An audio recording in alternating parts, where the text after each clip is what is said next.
And now, Giant Sports Talk Live. Here are your hosts, Eric and Glenn.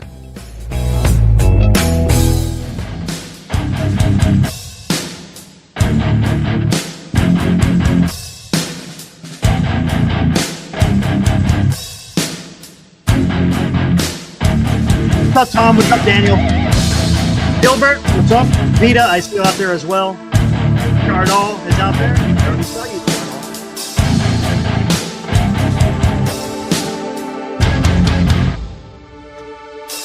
I am doing very well.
Guys, welcome to Giant Sports Talk Live here on this Friday evening. I wish I was bringing some better news to you, but yeah, we had some interesting news that dropped this morning. Alex, you may not know this. What is up, senior dude? It's been reported. Just so you know, Alex, the Giants are talking about reducing their payroll for 2025, at least. After that, who knows? We'll get into this article. It was a great article written by Andrew Baggarly. Guys, he's a fantastic writer. He's not a guy that's just going to go throw stuff out there just for the hell of it. He's going to have some sources. He's good at what he does. So I'm not going to sit here and think that this is just to get clicks, so to speak. What's up, Johnny? How you doing, man? Hopefully you're doing good, man. But yeah, man, guys, I don't know. As I got the title, I was like, are the San Francisco Giants cutting payroll in 2025? What's up, Adi? Guys, I'm going to be throwing the link out there. You guys, hey, Christian, you could come in, man. Adi, if you want to come in.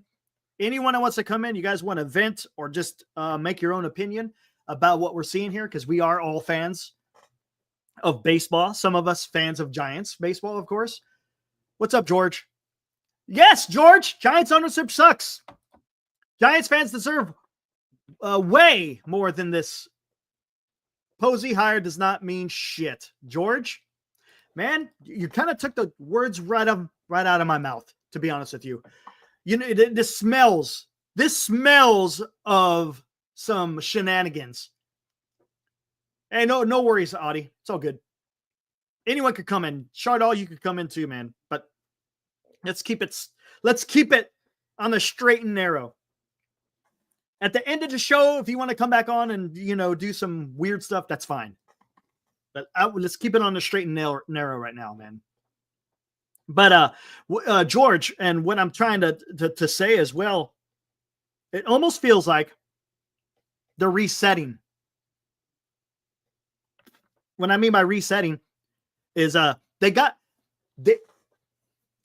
ran with Farhan as far as they could go, right? Look, I haven't gotten to the article yet. Do some weird senior, yes. With this type of news, we need some weird stuff at the end of this one. It almost felt like they ran their time with Farhan. People got tired, so they said, you know what? Let's get rid of the face. Well, let's put a little wrestling metaphor on this. They got rid of the heel. because Farhan became the heel, right? Yeah, that article. I'm gonna, we're gonna read it again, Rocks. But Farhan was the heel. Out he goes. He's done. They bring in the face, Buster Posey, right? Everything is right in Giantsdom. Buster Posey, the man who was partly responsible of 3 world championships coming to San Francisco, right? Oh, it's okay, Alex. We'll be talking about it. But again, here comes Buster Posey. No one's going to sit there and criticize what Buster does. And look, I'm not going to blame Buster for this, by the way, guys. I mean, he's part of ownership, so maybe he does need to take a little bit of the blame. But, and lo and behold, they're just doing the same thing that they've been doing. God forbid that this team goes over the CBT, right? God forbid you exceed the CBT. And look, when they exceeded the CBT, they didn't exceed it by a whole lot. They want to do everything they possibly can to stay under that CBT. And it's just, I don't like it. It pisses me off. I've been thinking about it the entire day today, guys. Sitting there talking to myself. My wife thinks I'm losing my mind. A little bit right. a little bit right.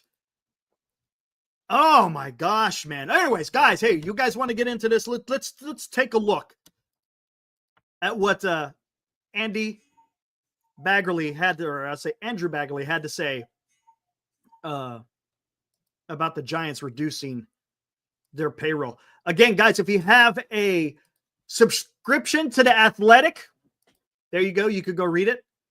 Follow him on Twitter. If you're not following Baggarly on Twitter, you might want to follow him. You might want to follow him because he puts out some really good information. But let's get into this. We'll hit different parts of this. Yes, Adi. Yes, Adi. Well, let's get right into it. I kind of got through the intro a little bit. The Giants' first offseason under Posey is expected to be marked by austerity measures. Austerity measures, right? That first sentence right there in that paragraph, or I should say part of the first sentence. I'm like, austerity? Yes, Heroku, I'm going to get into that. What are you talking about austerity? You want to talk about austerity in the San Francisco Giants, right? Austerity. Look at the roster. That's austerity, guys. You San Francisco Giants fans, you guys know what I'm talking about. You want to talk about austerity? Come on, man. Don't sit there and I may have been born at night, but I wasn't born last night. And that's possible too, Senior. Yeah, that's a good point. You're telling me you look across the bay and you see Mission Rock, right? They spend a lot of money on Mission Rock. How many billions do you think they spend on Mission Rock? How many billions do you think they're going to make off of Mission Rock? But you're going to talk about austerity measures at Oracle Park? Right there, man. Right there. When I read that, I was just like, are you kidding me? Are you kidding? I can't understand it. And look, let me make this perfectly clear. I'm not asking the club to go out there and just totally go ape shit with throwing contracts all over the place. Right? I'm not. That's not what I'm saying. The reason why I said today or this year they should spend because you got Juan Soto out there. Right? You don't do this every single year. Yes, exactly. Senior, 100%. The Visa headquarters. If you took a close look at the thumbnail that I made, you see the background was Mission Rock. And you could probably, if you look really close, you could see that Visa sign. Look at this. I'm already going off and I haven't even finished the first damn sentence of what I wanted to read. According to the league source familiar with the team's plans, the Giants adjusted payroll, which accounts for salary that is earned in a given year but not necessarily paid out, is expected to step back from the $206 million they spent last season when they finished 80 and 82, while exceeding the luxury tax threshold for the first time since 2018. You see how this is going to kind of being set up? I could kind of see it, guys. And someone mentioned it here in the chat earlier. This better not be an excuse to sit there and say, well, guys, we spent a lot of money in free agents and it didn't work out, guys. We tried, but it just didn't work. So we're gonna institute austerity measures. Get the freak out of here, man.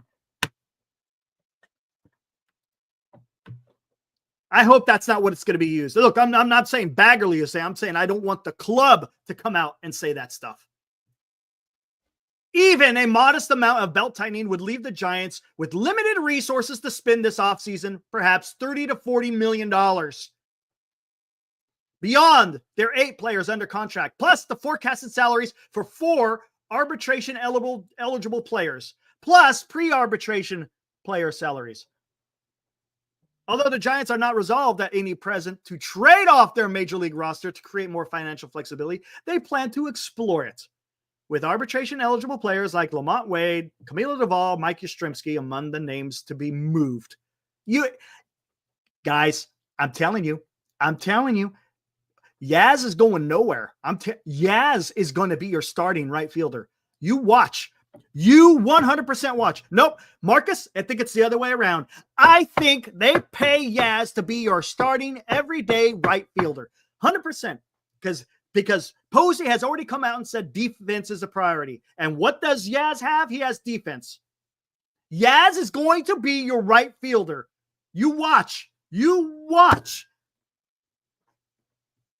You watch. Yaz will be your right fielder the beginning of the 2025 season. Watch. Watch, guys. Oh, what the heck? Hold on one second. Hold on, guys. Is that the only one that's available? Whatever. I guess it is. Give me 1 second, guys.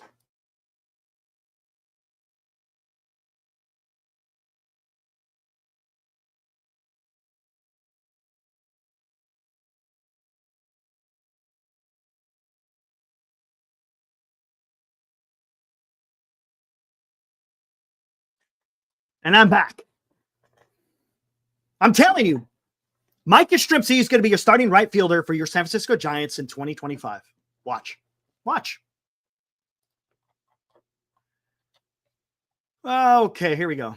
The Giants will anticipate The Giants will anticipate making significant roster improvements through free agency and potential trades that involve taking on salary. They just won't have ample wherewithal to do it. The budget cuts, if enacted, would make it practically impossible to pursue free agent outfielder Juan Soto, the one megastar up for bidding. Okay, that figures, right? That figures. That figures. Not a big thing, but I think it's going to affect other things. Here we go. Of course, Posey declined to comment on any potential payroll reductions.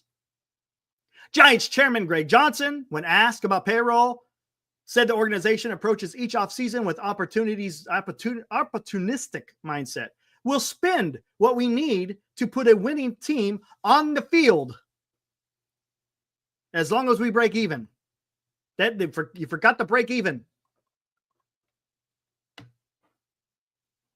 Johnson echoed that message while responding to the Athletics' request for comment on Thursday, saying via text that the Giants never have set a budget, just a fairly wide range. The end number depends on plenty of movement between trades and free agents. Our goal is to try and field the most competitive team. It is way too early in the process to set a number. We want to make smart baseball decisions that balance the short term and the long term.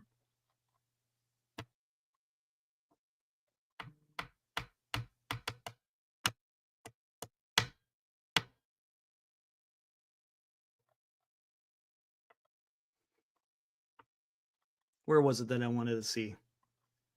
There was something in here I wanted to see. Yeah, we'll get into that. Hold on. Just give me a minute. There's something else I wanted to see.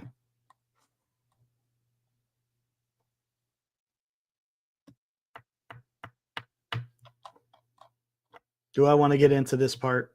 Really don't. No, let's get down here.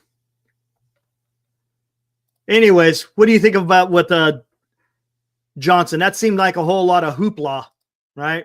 That seemed a whole lot of hoopla by Greg Johnson. Look, guys, you know the old adage, fool me once, shame on you. Fool me twice, shame on me. I'm not buying it, guys. I'm just not buying it. And that's just how I feel. You guys could feel how you want to feel. Everyone has a right to how they feel about the way the club is going, the direction. Yeah, I'm just not buying it, man.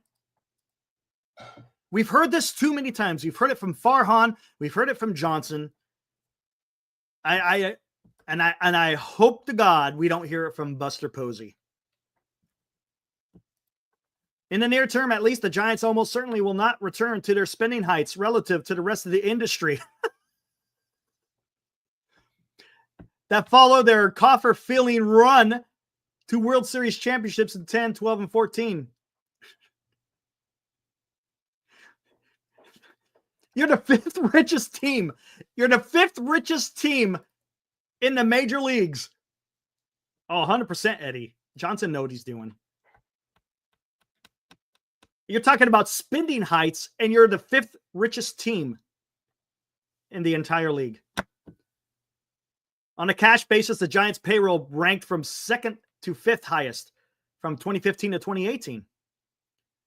Who was fired in favor of Farhan prior to 2019.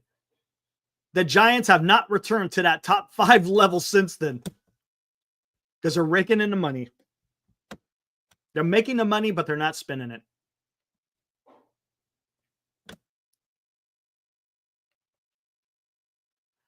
This is where they talk about last year.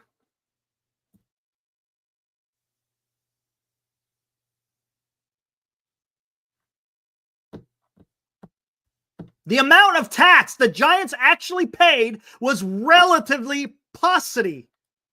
Only $2.25 million. Okay? But there's another price to pay. Think about this, guys. The Giants, all they did was pay an extra $2 million of tax from last year. $2 million, guys. And you're talking about austerity measures? Look, I'm not even getting into the whole qualifying offer stuff. We're going to get into that here in a second. We'll get into that in a second. We'll talk about the qualifying offer stuff here in a second. But when we're talking about dollars and cents, you're seriously,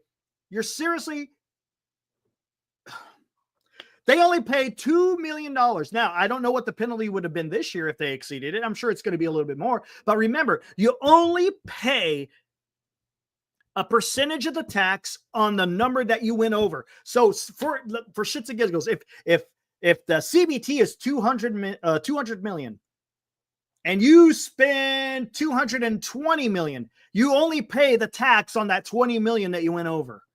Now, there's also other penalties where you lose draft picks. You lose international money. Okay, so there is that effect. There's no doubt about it. But as far as the money, come on, man. Come on, man. Let's not be talking about austerity measures when you're sitting there losing an extra $2 million, and that's it. $2 million. It's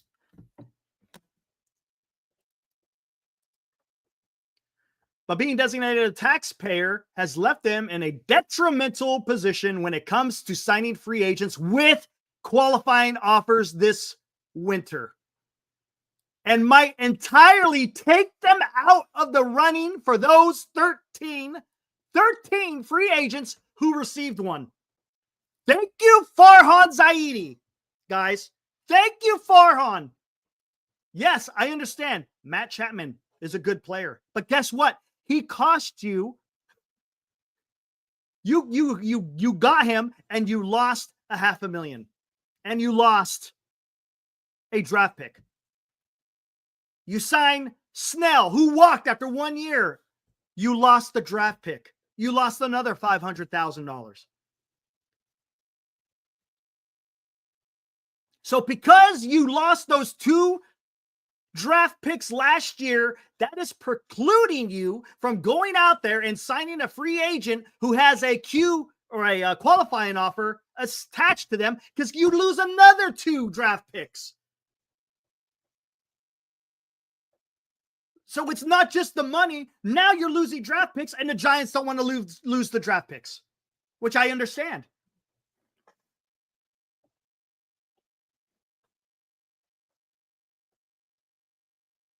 We talked about this last year. I talked about this, that this could have an effect by losing draft picks and losing some money for international pool. Yes, Hiroku. Chapman cost them the 2nd. Snell cost them the 3rd. Yes, go to Sacramento. Catch a young, exciting team. They are called the Cal Valley Shuckers.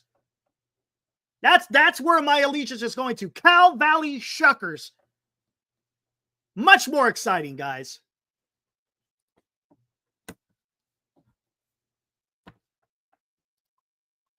Last March, Giants sacrificed their 2nd selection. Oh, yeah, here we go. We already talked about this. This offseason, because they are a luxury taxpayer, signing a qualified free agent would cost them their 2nd pick plus their 5th pick, plus $1 million from their international pool. Signing a 2nd free agent with a qualifying offer would cost them their 3rd and 6th pick. God. What? This is fantastic, guys. Absolutely fantastic. So you went over, if you didn't go over the CBT last year, you wouldn't be in this position. If you didn't go over the CBT last year, because you went out there, you got freaking Soler. What did Soler do for you? What did Nick Ahmed do for you? Bruh, why? Tom Murphy. Why'd you sign Tom Murphy? Why'd you sign Austin Slater? You could have been underneath the damn CBT last year, because what did those players do for you? They did nothing. All they did is cost you to pay the damn CBT, man. And now you can't go out there this year to sign free agents who have a qualifying offer because you are being penalized. Holy crap, man.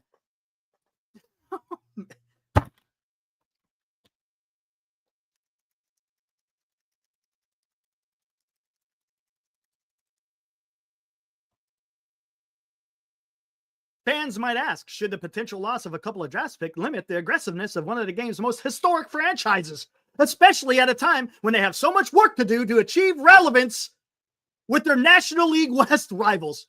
Maybe not. But highly compromised amateur drafts in a back-to-back years is hardly the way a new president of baseball operations wants to begin his tenure, especially a development-minded executive like Posey. Here we go, guys. See this list? You could say you ain't seeing one of them. Not one of them will be donning the orange and black right here. Not one of them will be donning the orange and black.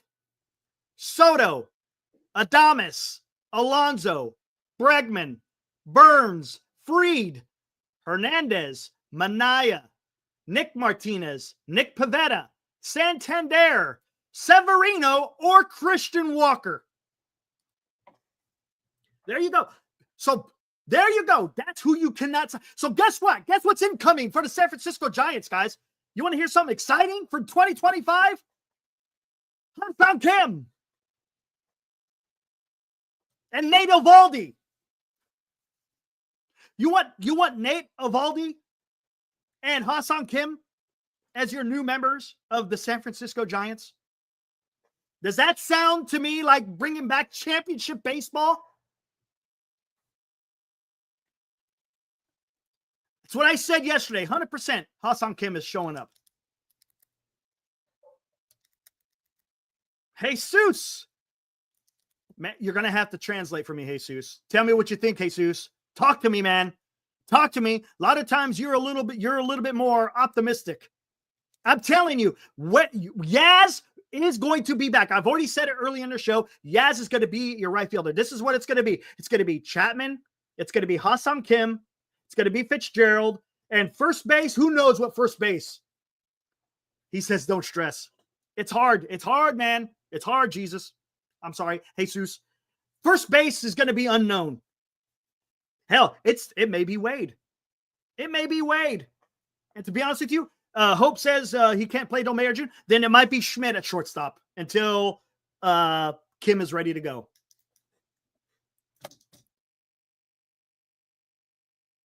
Starting rotation. Webb, Ray, Eovaldi, Birdsong, Harrison. Yaz ain't gonna be traded. He can't. Who's gonna want Yaz? Nobody. There you go. Oh, everybody that we wanted to talk about. Willie Adames. It ain't coming, man. All these guys, all 13 of those players have qualifying offers attached to them.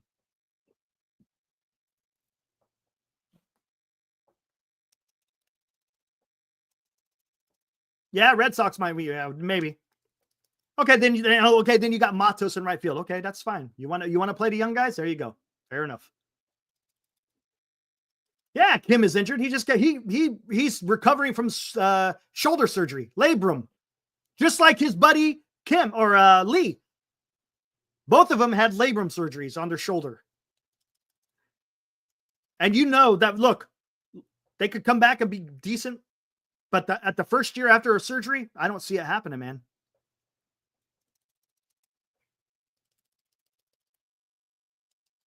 Oh, dear goodness. And you saw earlier in the article, Baggarly say they got about $30 to $40 million to play with. Again, $30 to $40 million to play with unless they get rid of Doval, Wade, Yaz, and who was the fourth one, guys? There was a fourth one. Who am I missing? I know I'm missing somebody out there. You got Wade, Doval, Yaz, someone else. I can't remember.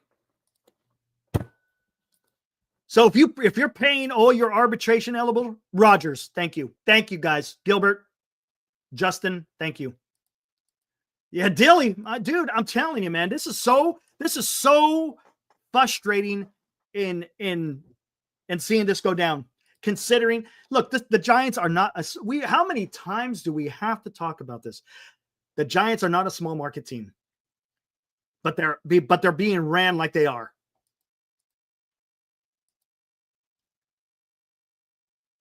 A kick in the balls. Yes, Dilly, 100%.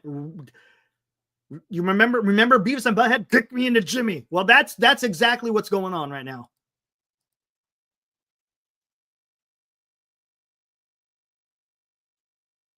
I know, Alex.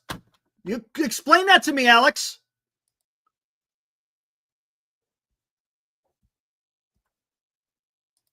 Explain that to me, Alex.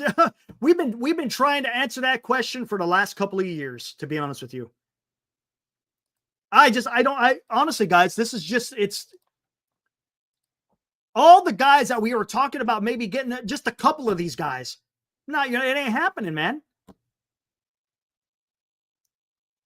Oh, here we go. Maybe get Shane Bieber. No, I don't know how you're going to do it because he's going to probably want more. Notable free agents who were not offered qualifying offers: Ha-Seong Kim, Shane Bieber, Walker Bueller, Tyler O'Neill, Paul Goldschmidt, Jurickson Profar.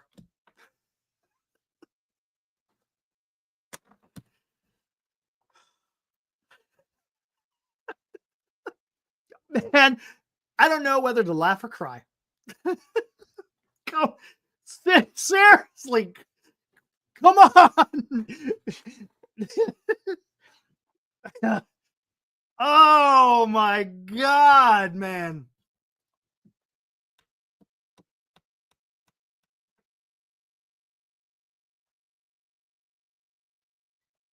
Between Tyler Fitzgerald and Casey Schmidt, the Giants might feel comfortable ham and egging it at shortstop for a few weeks if they were to sign Kim and give him more time to ramp up.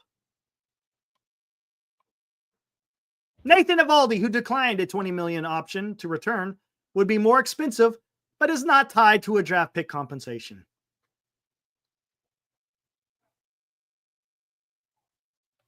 Notably, neither is Snell. Although the Giants are not expected to seek a swift reunion nor be competitive if his market goes where Boras expects it to go, ownership also does not appear to have the same appetite for Snell or anyone else to wait out the market and potentially sign players in spring training or weeks leading up to it. Seriously, dude, come on, man. Dude, are they trolling us?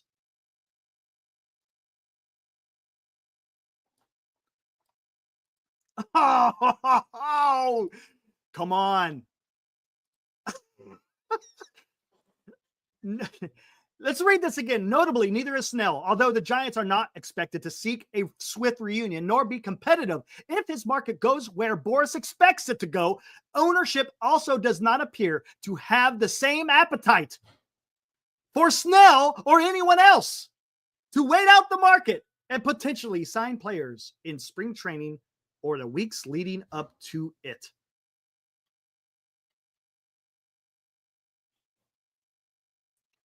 Okay, hold on. No, I see what they're going. Hold on. I see what he's talking about. He's talking about they don't want to wait it out, but I don't know what you're going to do. There's not very many people out there to sign. I think that's what they're trying to say. I think. Oh!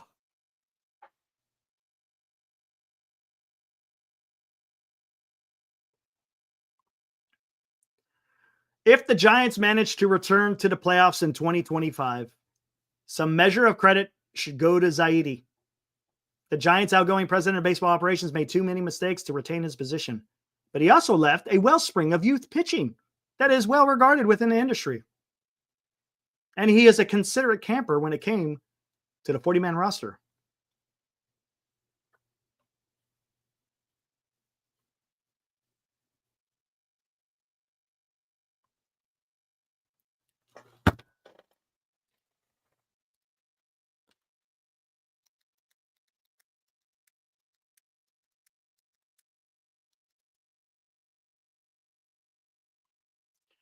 Marcus, you may not be too far. Honestly, playoffs. Marcus, you're not too far, I think, off of where the Giants are going to be. They probably signed Goldschmidt. Kim, I say Kim 3 years. Kim, 3 years. You know why I say Kim 3 years? Because guess who gets to opt out in 3 more years? Guess who gets to opt out in 3 years? Yeah, Jung-Hoo Lee can opt out after 3 years. I bet you Kim gets 3 years. Eovaldi for 2 years. I could see that. Yep, I could see that. I could totally see that. I could totally, or maybe even Shane Bieber.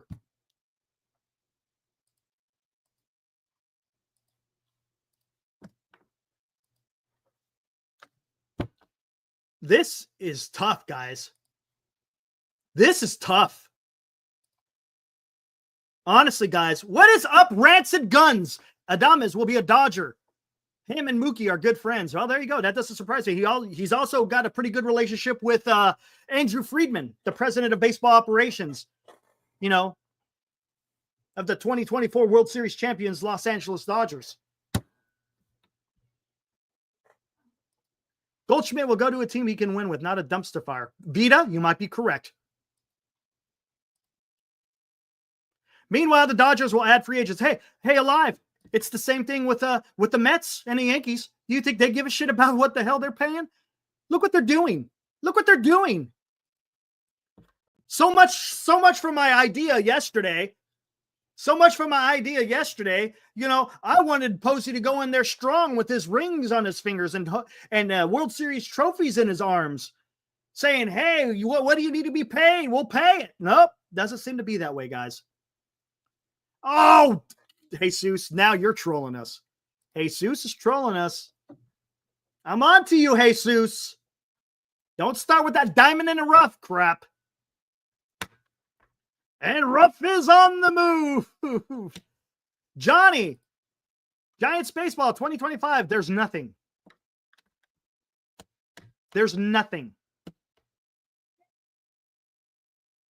I'll tell you what. Hey, let's give credit to Andrew Baggarly, man. He went out there. He wrote it. That's a tough piece to write, man. Right? That's a tough piece to write, especially at this time. Look at this, guys. The hot stove is just getting hot, man. Speaking of hot, I got to throw on the face. It's just getting hot. And the Giants ain't going to be cooking, man. There is going to be nothing in the oven. Christmas time, when you're looking underneath the proverbial San Francisco Giants Christmas tree, you're not going to see a whole lot under the tree.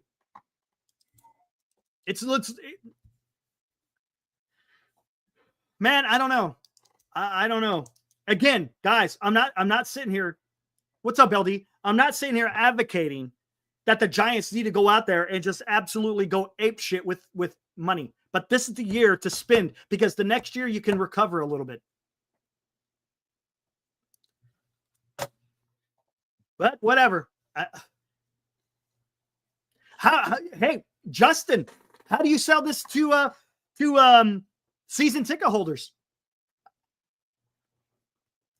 Buy them season tickets and you could come see Hassan Kim.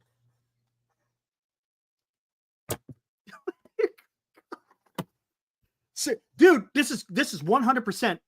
This is going to be 100% similar to last year. Giants have surplus pitchers to package a trade. Do you really think they're going to trade them? Hey, see, that's going to be, honestly, that's going to be the question. I don't know if they do. It's possible they see Vlad as their guy and they're going to wait a year to have Vlad. No, they're not. Marcus. Come on. I'm done with that. The stupid ass freaking movie I did of Juan Soto, that shit's done. I'm going to make a new video. It's going to have Yaz. It's going to have Hassan Kim.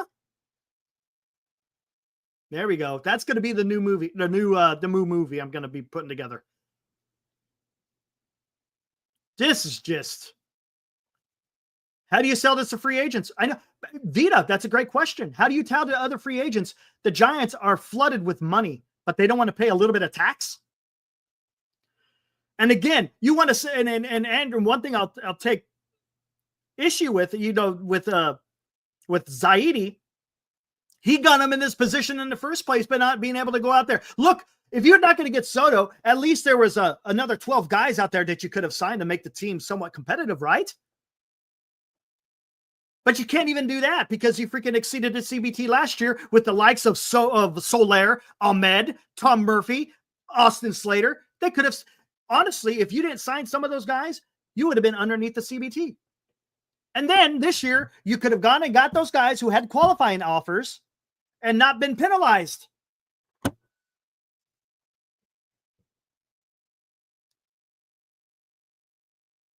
Yeah, Chapman recruiting all the good players. And this begs the question. You guys, okay, let me hear it, guys. The Matt Chapman extension. If they're in austerity measures,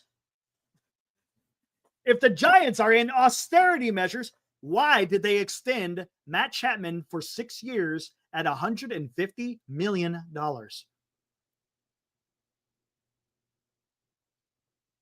Honestly, why? Why would you go out there and extend Matt Chapman for 6 years at $150 million if you weren't going to put together some more pieces? I guess he's going to be your cleanup hitter.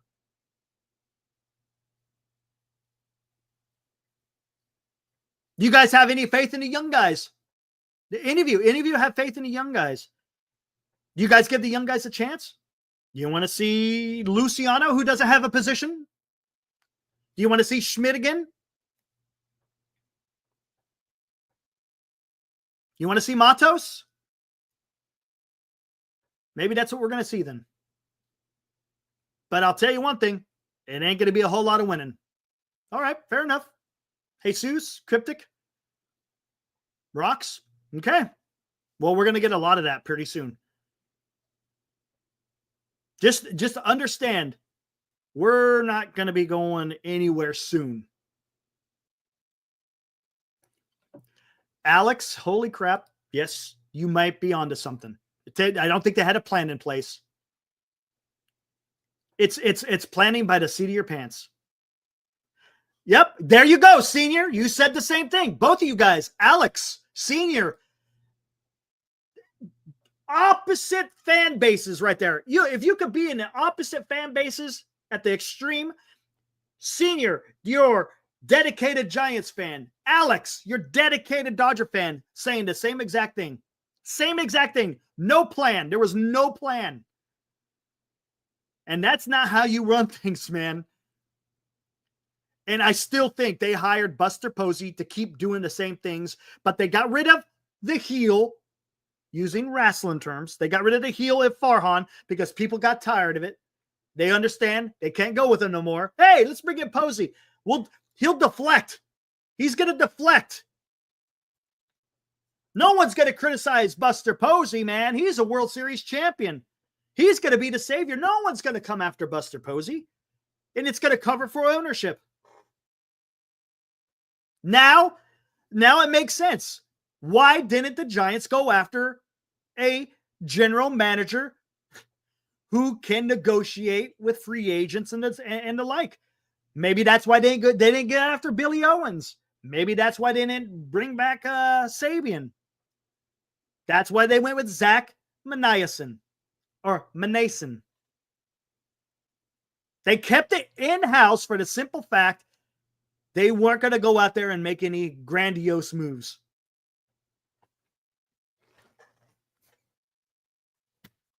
It's what it seems like.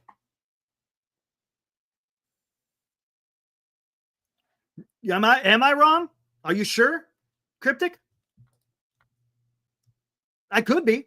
I'm not saying that I am. I'm not saying that I'm right, but what else? His legacy. Yeah, I get it. I understand that. He's also getting paid a lot of money as an owner. Austerity measures, Cryptic. Hey, Cryptic, were you here from the very beginning when I read the article? The Giants are in austerity measures.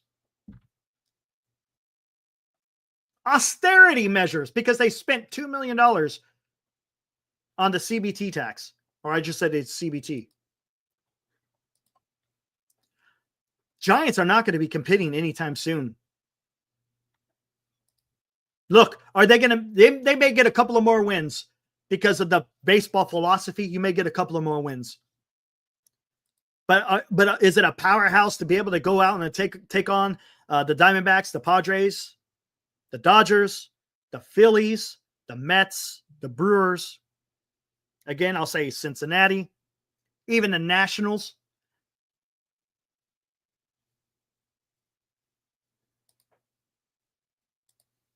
I don't know. No, it's not an opinion commentary, LD. It was he has Andrew Baggarly has sources. No, I get what you're saying, Cryptic. I understand you got to have an objective mind. 100%. I get it. But Andrew Baggarly usually isn't a guy that goes out there and just throws shit against the wall, right? We'll see. We shall see. But I'm telling you, I'm not going to get fooled. They're going to feature more small ball and pitching. All right, who's going to pitch? Jesus, who's going to pitch? If the focus is on pitching and defense, which Buster Posey has been saying all along, who are you going to go out there to make an elite rotation?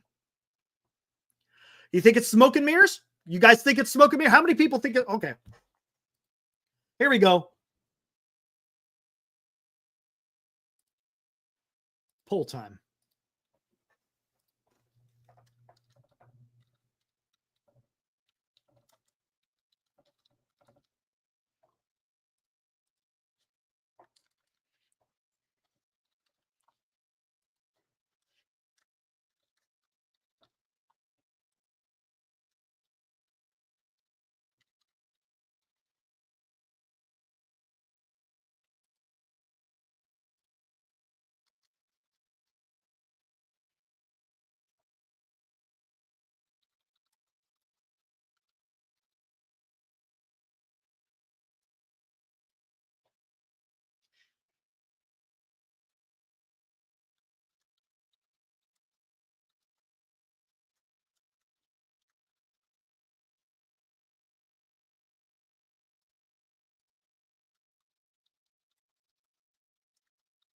All right, here we go. Here we go. All right, the poll's out there, guys. Tell me what you guys think. I want to hear what you guys have to think. Benji, what's up? 33 subscribers away from Barry Bonds jersey giveaway. There we go, man. Thanks, Benji. Much appreciated. Again, you guys, subscribe. Make sure you hit that notification bell so you always get notified when we go live. We usually go live every single night, 8 o'clock during the off season. During the season, it changes a little bit because depending on what time the game ends, that's when we'll go live. Also, if you like what you're hearing, make sure you hit that like and leave a comment after the show has been completed. That will be much appreciated. So I got the poll out there, guys, as I'm letting that let it run. Oh, man. I'm telling you. Goodbye, Snell. Hello, Noah Syndergaard. I forgot about Noah. Yeah, maybe Noah shows up. Good one, Turd. Absolutely. Cryptic says, I call BS unless they plan on tearing it down, which I agree with. No more mid shit. Okay, fair enough. Yeah, if you're going to tear it down, then tear it down. The vote is split. Posey is showing he has no idea what he's doing, never had a plan. Again, a lot of people are saying that. Giants are going younger in small ball. The Giants aren't going small ball, really. Stealing bases. Who's going to steal Jesus, who is going to steal bases for your San Francisco Giants? Who's going to be the guy? Matt Chapman? Come on, man. Need I remind you?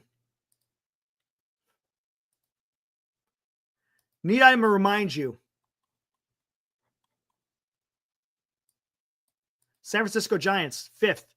I think it's a little bit more now. If I'm not mistaken, I think it's 4.3 now. 5th richest team.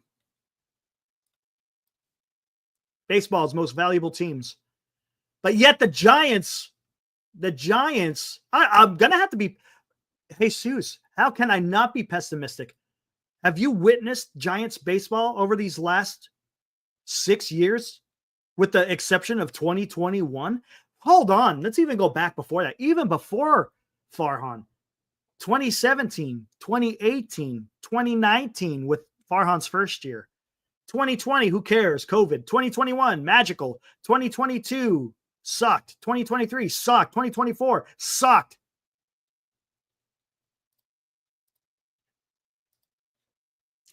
Man. That's why I'm pessimistic, Jesus. They haven't given me anything to be optimistic about.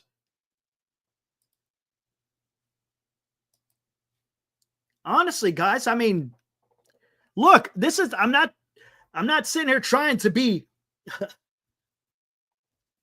overreacting, but sometimes it takes overreaction. Guys, I'm going to throw the link out there. Going almost an hour. That's pretty good. I'm going to throw the link out there, guys. I want to hear what you all have to say. I want to hear what you guys have to say. Get it off your chest, or just say, hey, I kind of agree, or whatever. Say whatever you want, man. I want this to be a venue to where you guys could sit there and talk about the San Francisco Giants. Speed kills. I absolutely agree, Jesus, but the Giants don't have it.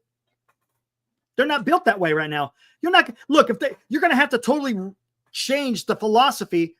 And again, that's what they're in the process of doing, but that's going to take at least 3 years at the quickest? Yeah, I know, Johnny. Giants finished 29th in last year in stolen bases. Hey, I guess there's only way to go is up, right? Can't really do worse. Well, I can. Again, guys, I got the link out there. You guys want to join? Go for it, man. I want to hear what you guys have to say. Am I off my rocker? I don't know. Hey, we got Honus Wagner. Christian is out there too. Right on. All right, guys, let me bring you in. Got Honus Wagner. Honus Wagner, you're pretty damn awesome, dude. You had some good stats. Hey, Christian, what's up, Christian? Wagner. Hey, Eric, how you doing, man? I'm doing good, man.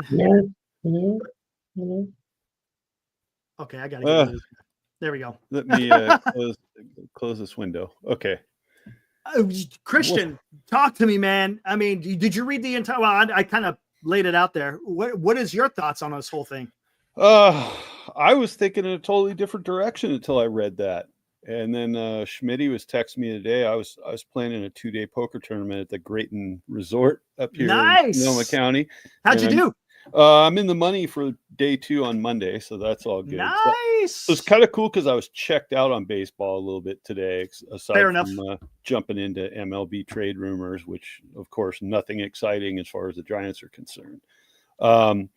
This Baggarly article, I think I put a fair amount of stock in. I initially thought maybe it could be a ruse the Giants are putting out there to sort of not show their hand to everybody else, but I'm not super optimistic about that.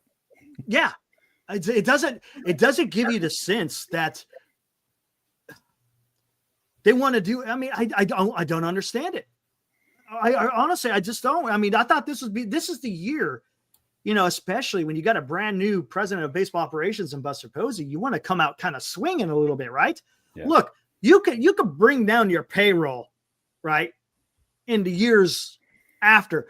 But I don't understand what is this affinity. Look, I get it. I understand there's penalties, but look what the Giants suffered by what Farhan did last year with the signings. Yeah, okay. I don't care if you exceed the CBT, but you went out there and got guys that you shouldn't have either extended or signed as a free agent. And now look at the bind it puts you in because you can't even go out there and want to get guys with qualifying offers.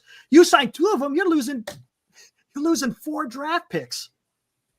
And it just, as a Giants fan, I just expected more, especially after Farhan leaving. I thought, hey, yeah, I said this off the top, but do I expect them to be doing this every single year? No, but I thought this was a year they could capitalize. Well, as far as Farhan leaving, the thrill is gone, baby, because nothing's really happening, right? I know. And the thing that is really irritating about this, I mean, as you've pointed out often, the Giants have money. It's not like they're some impoverished, small market team. They're the 5th most valuable franchise in the league. They've got money to spend. And the thing is, 2025, the free agents that are out there, they fill the holes the Giants have. Yes. In 2026, it's not going to be that way. This is like a real small window of opportunity for them to really improve. Right. But it's going to cost money. And I think if they're arguing, well, the fans didn't show up enough this year, we can't afford it. Well, what do you think is going to happen next year? Right. When there's even fewer fans in the stands because you're not putting a quality product on the field. Absolutely. And then, it's like, it's frustrating because it almost, and I've said this already, and I could be totally wrong. It almost feels like they just brought in Posey for the simple fact of just, hey, nothing to see here. You know what I'm saying? Hey, we're going in the right direction, just using his name as a way to divert what is really going on. The human shield, Buster Posey. Yeah, right? Exactly. Oh, no one's going to come after Buster Posey. Yeah. I mean, I don't know, man. Hey, I'm going to bring in Vita to join. What's up, Vita? Can you hear me? Oh, let me heading for the door. All right, there you go. There you go. You all good, man? Yeah, dude. This is so frustrating, man. I feel like when you go back and read that Posey article where he brings up nonstop, we're in the memory making business. We're gonna make memories. You can talk. You know what? After the past 4 or 5 years, wouldn't you think you'd say, you know what? we've had a drought. We want to try to win championships. He didn't say anything about a championship one time in that article. It was about memories, and he even said we're in the entertainment business. Give me a break. You think Friedman would say that? I mean, that's just not what I want to hear. Now he did have an email that came out. He talked about bringing back championship baseball. He did say that in an email. Now, I don't know what he said. Is it an interview he just had recently? Is that what you're alluding to? No, it was like the first one that they talked about where he first made that comment. It was a couple weeks press ago. Conference. It was when they introduced him. Yeah. So gotcha. So he didn't mention when he was actually talking in front of the microphone. He mentioned nothing about championships. He was just talking about memory making. Is that what it was? Yeah, he kept going back to that. He said it about 4 or 5 times, and it's like it's not what I want to hear. Like I get it. I mean, playing the game, the memories, like Blanco's catch, Matt King. Oh yeah, absolutely, game, man. That comes with the game. That's part of it. But when you're sitting at 4th place in your division, and you're talking about memories, how are you going to sell the fan base on that? We're at a point where it's like we've suffered through enough. And you just watched your main rival win a World Series. That is not the message you should be giving to your fans. That is you know what, Vita? You're hitting on something. You're hitting on something here because here we are. The Giants got a lock. They got a lock on that 4th place, right?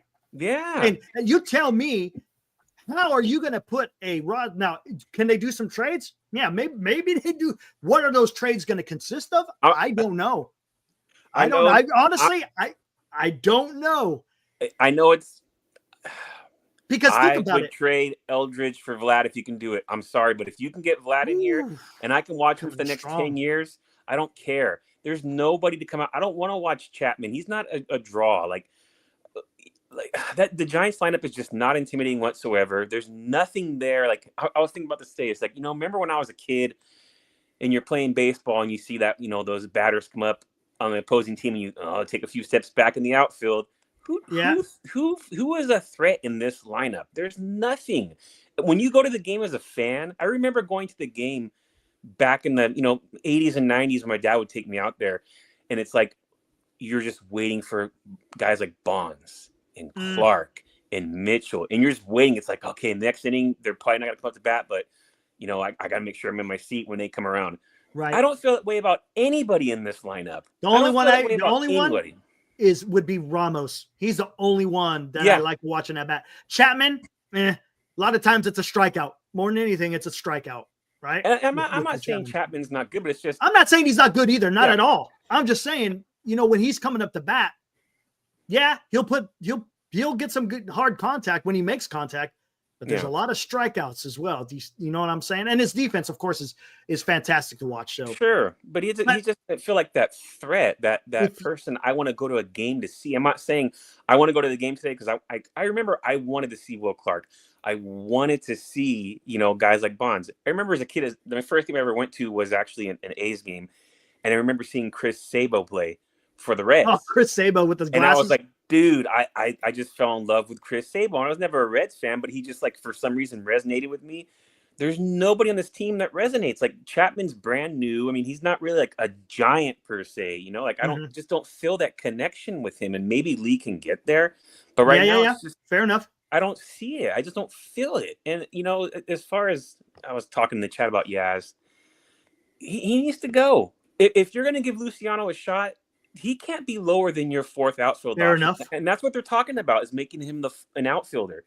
You have to give him the shot to play. If Yaz isn't, I can't imagine after this season Yaz is going to be here. There's no way. Not after this season. So what's the point? This is his last year's arbitration, right? Yeah. So in my mind, why keep him? If you can trade Ray, then trade Ray too. Like, what is the point? If they really want to reset, if you really want to do that, if that's his goal, and I will say too, because there's 2 international prospects the Giants have been leaked to for the next 2 upcoming classes, and they seem to be really big names. Guess what? You're waiting 6 years before they're even doing anything. That money is a part of it. Well, I just feel like if that's your goal and that's what you're doing, and you're not really planning on giving it your all the next 2 years, well, then these guys that are going to be gone the next 2 years, just move on from them now. What's the point of holding on to them? Right. That's how I feel. Yeah. It's just frustrating, man. It's frustrating. After I've gone through Farn for so long, it's like you were just hoping, okay, something's going to change, and it just feels like A breath of fresh air when you heard that Farhan was gone and Posey was going to take over. Mm-hmm. You're starting to think, okay, yeah, it's going to be hard to do it in 1 year, but guess what? You could turn the tables pretty damn quick in 1 year. Granted, it's not going to get all fixed. And for example, and I've been Christian, you've been watching. I've been calling for Bichette, Soto, and either Snell, Burns, or Fried. None of those are into play. The Blue Jays have already said they ain't trading Bichette, right? Soto, the way now with this article that came out, the way that this article has come out, it sounds like they're not even in on anybody with a qualifying offer to include Juan Soto. Kim, look, is he good defensively? Absolutely. Absolutely. Can him and Lee have feed off each other? Yes. You could take advantage of that. But you have to have a middle of the order bat. And if Chapman is going to be your middle of the order bat, not anymore, Mike. Hey, is there anybody out there in free agency that's kind of in the same position like a Snell is, where he can't get a qualifying offer? Was anybody Shane Bieber? But I mean a hitter, a bat. Were there any bats where it's like, they Paul Goldschmidt. Yeah, Goldschmidt. No, I don't even. Jurickson Profar. That's it, man. See, if the Giants were going after, let's say, seriously, Corbin Burns, if they were going after Max Fried, if they were even trying to re-sign Snell, and you look at a guy like Goldschmidt and you go, okay, Eldridge is down there. Do we give Goldie a year in his twilight to kind of tag team first base and DH with Wade or whoever else it's going to be until Eldridge is ready? That's all great when there's possibilities like that. But the problem is, like, if they're not going after anybody, according to Baggarly, and what would be the point of signing Goldschmidt? It's just wasted money at that point. It is. And the thing with Hassan Kim, it's like, that's more Farhanomics. Sign the hurt guy. You don't even know when he's going to be able to play. I mean, that's exactly what we're trying to get away from with this team. Yeah, exactly. Exactly. And I'm putting this up there because people are still talking about Soto and Santander. Soto has a qualifying offer. Santander has a qualifying offer, right? First off, that's 4 draft picks that are going to be gone. Sounds like the Giants don't want to lose those 4 draft picks. More importantly, see what the title of that article says by Andrew Baggarly? Giants anticipate a payroll reduction. A payroll reduction. And again, he has a source. Now, as a reporter and as a journalist, you don't have to give up who your source is. But Andrew Baggarly usually comes in pretty damn strong with his writing. He's not just going to go out there and be sensationalized just for clicks. I wonder why the reduction, though, because I think last year they're at, like 205? And right now they were at 206, yeah. And right now they're at 155. What do they have to be under to avoid that? Well, I guess last year they did exceed the CBT, so they had to pay it. They only had to listen to this. You know how much they had to pay in the penalty? It was probably some tiny amount. $2 million. That's it. $2 million. Yep. Seriously. I mean, they probably got that in their damn couch somewhere. So to reset, what do they have to get under? They have to stay under. They said the with all the arbitration eligibles, the Giants have $30 to $40 million worth of room to stay under the CBT. That's it. Huh. That's again according to Baggarly. So in reality, if they're talking about a 20% reduction, let's go here. Is he saying after the 20% reduction? Here it is. Even a modest amount of belt tightening would leave the Giants with limited resources to spend this offseason, perhaps 30 to 40. That's if they do a modest amount of belt tightening. They got forecasted 4 arbitration eligible players, which is Wade, Doval, Yastrzemski, and Rogers. And then you have another 4 who are pre-arbitration. So there's a lot of money out there that's going to be spent that's not accounted for yet because they still got to do the arbitration stuff. Yep. So they're saying, according to Baggarly, they got about $30 to $40 million to work with. If they are able to cut some of that budget down. I mean, Well, why keep And they're Yaz gonna around if he's going to be 10 mil? You know, I heard that it was going to be somewhere just north of 10 mil, and it's like maybe they get rid of him then. Maybe they get rid of him. I love Yaz. His defense is spectacular. That's why I think he's staying, Christian. His hitting is a lot like Brandon Belt. It's like 1 month he's killing it, and then 2 months he's terrible, and then 1 month he's killing it, and 2 months he's terrible. It's like, it just gets old, 100%. He is definitely streaky, and but what has Buster Posey been saying this whole entire time? Pitching, defense, and that's why I think I would not be surprised one bit if Yaz is going to be your starting right fielder for the Giants. But they don't really have the pitching. I mean, no, they don't. And who they going to get? All you could get out there unless you trade, unless they pull off some trade to get one good starting pitcher, it's either Nathan Eovaldi, Shane Bieber, or Walker Buehler. Those are your three guys. I can see Buehler or Bieber just because I can see those guys wanting to rebuild their value to go back into the free agent market. I say Shane Bieber says no coming to the Giants. Think so? Probably. You think he's going to leave the World Series, the 2024 I guess World Series champions to join their rivals and suck and get nowhere? I don't see it. You think the Dodgers will keep him around though? Oh, absolutely. If they're talking about bringing, but if they're talking about Fried and a guy like Sasaki, I don't know if they get Fried. You know what I think? I think it's going to be Yamamoto, Sasaki, Glasnow. I think they bring back Walker Buehler. They have to because I think they're Shohei Ohtani. And someone, I think they're going to I would not be surprised at all if they go to a 6-man rotation. You got 3 Japanese pitchers who are used, not necessarily Ohtani, but it would help him as far as his elbow is concerned. If they go to a 6-man rotation, is Ohtani, he pushed back after that injury in the World Series that he had? No, because it's his catching shoulder, not his throwing. Got it. But he did have surgery. Shoulder, He had surgery, so we'll see. It is his other shoulder. Right. I don't see him ever. I mean, obviously he's never going to be a starter again.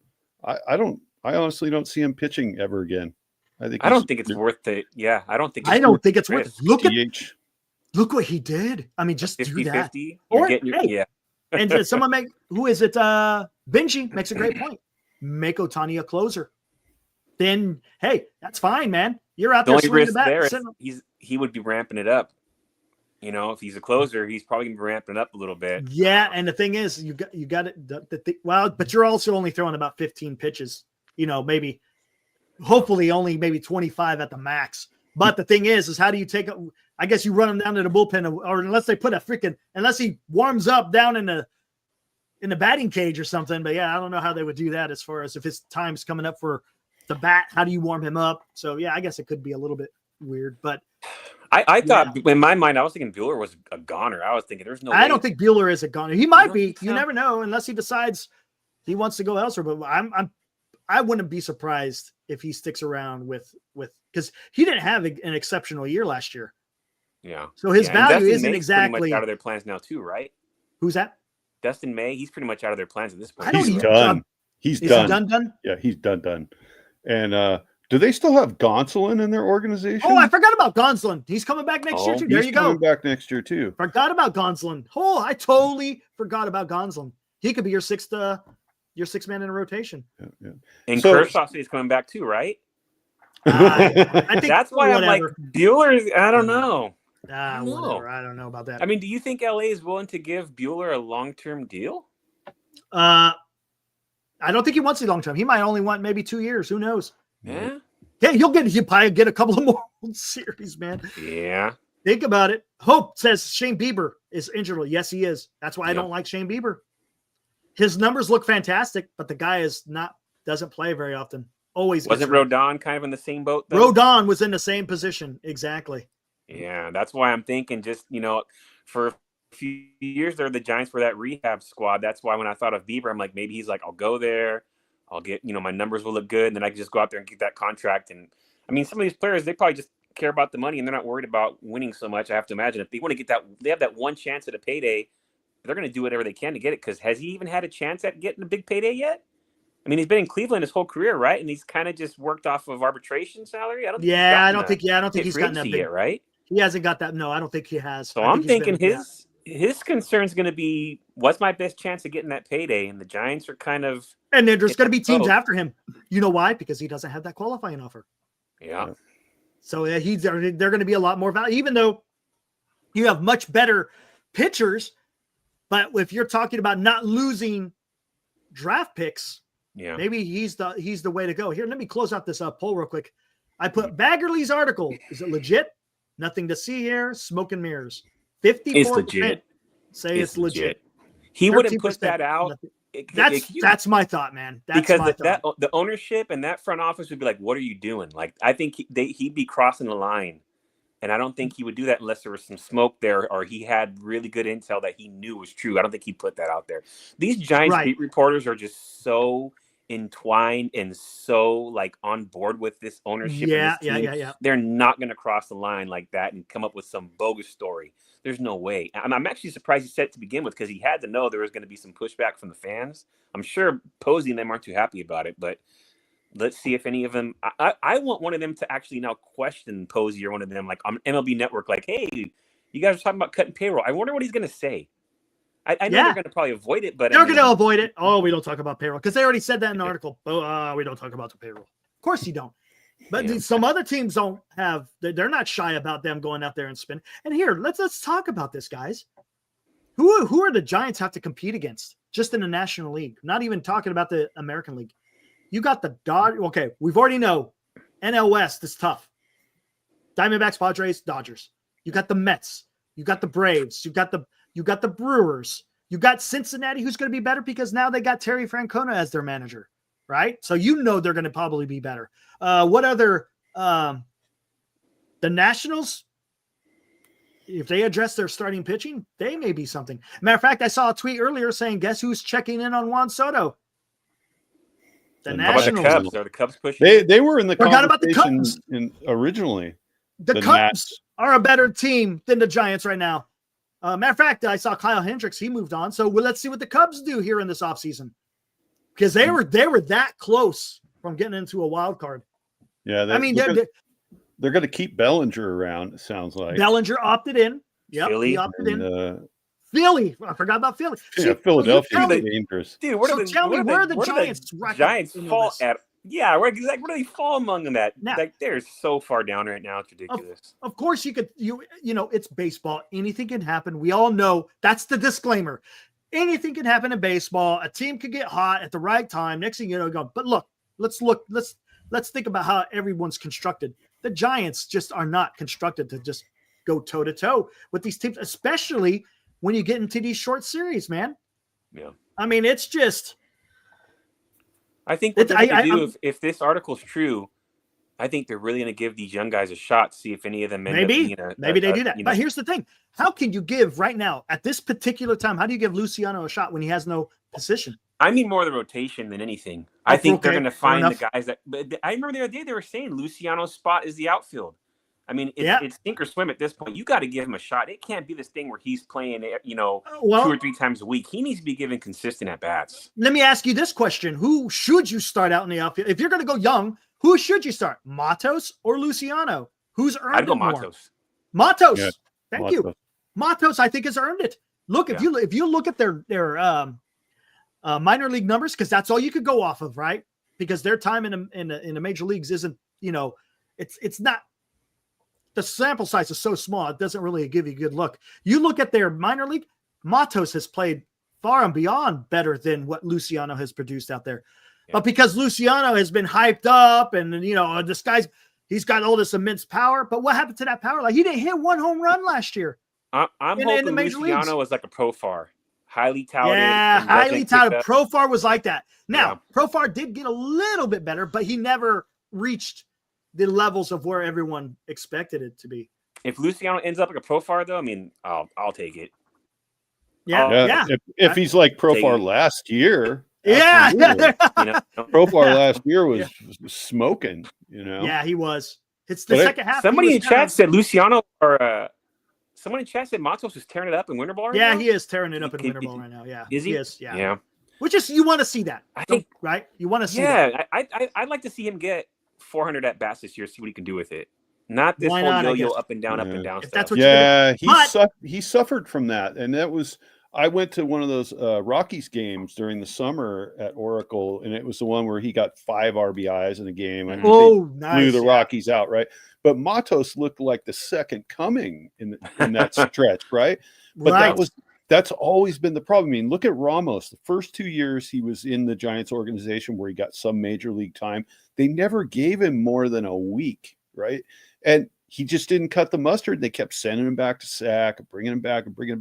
Finally, this last year, Lee gets hurt. They have to put Ramos in there every day. And look what he did. He excelled. Yeah. He never got that shot. Lee didn't get hurt. Yeah. Now here's a problem. Is Mott, again, I'm just going to go by what Buster is saying. He's the president of baseball operations. I'm not calling him a liar. Pitching and defense. Is Matos a guy who's a defender that Posey would want out there? He's not really known for his quote-unquote defense, more of his bat. Same thing with Luciano. And here's another thing. How do you play Luciano? You want to talk about defense? That's the reason why he freaking lost his job, because he can't play defense. Well, his glove is like, there's cinder blocks, a hole in the middle of it. Somewhere. There's cinder blocks. They bounce off. They whatever. Yeah, I mean, it's so how do you marriage those things together with Posey talking about pitching defense, but then the guys that you have that you want to give a shot necessarily don't have the quote unquote defense? There's so many different ways that we could go with the San Francisco Giants right now, and it's frustrating. That's why I thought this year, hey, let's just start off strong. Let's get some guys in here who are young. That's why I advocated for Soto. He's young. He could be your catalyst for literally a decade. Literally a decade. I knew it was a long shot, but there's also some other guys out there. You got Vlad out there. Now, I don't know what the chances of that. I mean, who knows? I don't even know, to be honest with you. It feels like with this article, any talk of Soto coming here is there's no way. I just feel like this wouldn't even They could do it though. Discussion. But the whole point of the Soto is the Giants have the money to do it. They have the need to have it. Because who you talk about, remember when you were rooting for the Giants, right? Who did you want to go see, Vita? You wanted to see Barry Bonds, right? Yeah. Juan Soto gives you that firepower of a Bonds. Yeah. As far as stardom, he's going to put butts in seats. He's going to rejuvenate the organization, the excitement. And guess what? It also brings other players. Maybe other players will want to come. There's so many different things that Juan Soto could bring to the plate. That's why I've advocated. But when you start seeing articles like this, where they're talking about reducing payroll, when they really don't need to, if anything, you need to spend, look, if you suck and you're trying to build a team, you don't spend less. And that's unless you're like the Chicago White Sox, unless you're like the damn Oakland, the Sacramento A's, or no, they're just the A's. Athletics. They're not the A's anymore. They're not even Sacramento. They're just the Athletics. If you want to be, I mean, come on. Let's talk about this. The Kansas City Royals is a better team than San Francisco Giants. Yeah. I think it's just they have the ability to have more sustained success. The Giants. Yes. Giants had a couple of hot weeks this year where you got excited and you thought like, hey, they might be making a run. September was, August, September was pretty interesting. And you're thinking like, yeah, here it comes. And then, man, the bottom just dropped out. And it was like just watching them sink in the standings was just so disappointing. So I'm going to chime out here in a minute, but I just want to say this article is pretty depressing. And I think it's, you're a Giants fan as long as I've been, you guys have been. Like, it's a tough one to swallow, but I'm going to just kind of wait and see. That's what we could do, honestly. If there's no movement in, a month from now, we're still having this same conversation and we're still cursing ownership and everything else, then that's just what it's going to be. But for the time being, I guess we'll just kind of wait and see. Maybe it's a big illusion they're trying to put up and they're actually going to make some real moves. Maybe a psyops. I've said that. Maybe it's a psyop thing. Absolutely. That would be freaking awesome. Yep. I would absolutely love that. Hey guys, check out Christian. You can see him and Greg on Skaters on Baseball. They got a YouTube channel. They talk Giants content as well. So go check them out. Make sure you subscribe, like their content. They put out some good stuff out there. So go check them out. Again, Skaters on Baseball. A channel with balls, man. I love that. That's great, dude. All right. Hey, great chatting with you guys tonight, everybody. Keep the faith, man. We'll see. That's all you could do, right? We'll see. All right. Good night, man. All right. Take it easy, Christian. See ya. All right. There was Christian from Skaters on Baseball. Again, guys, go check out their channel. You will not. I gotta get her too, Eric. But right on, no problem, Vita. Hey, I appreciate you coming on. At this point, man, maybe they're gonna. The hope is a trade. You just gotta hope that maybe they can get a trade in there. I don't know. I was saying maybe Posey will be like, make the first big strike of the offseason with a big trade. I mean, they've always been hesitant to let go of some guys. Maybe he would just kind of change the culture and just be like, you know what, I don't have any, attachment to these guys. I know Eldridge. Like we talked about this weeks ago in the chat, but I'd rather trade Eldridge for someone I know will be here and be good for the next 7-8 years than if he fizzles out and you're like, look back and I get what you're saying. Man, what could have been? Dude, I honestly get what you're saying 100%. We've been fooled before. I shouldn't say fooled, but we've seen that Luciano. It's a perfect Luciano, example.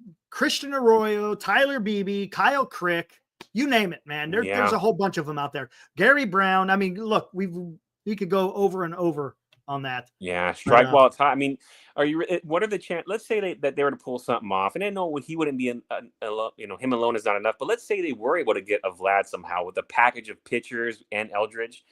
Would you really look back on that and regret it if you got a guy that's going to hit 35 to 40 bombs for the next 7 to 8 years? At least I'd want to go to the park and be like, man, I don't regret that at all. Yeah, but there'll be some fans out there because if Eldridge does have can you believe the Giants traded him?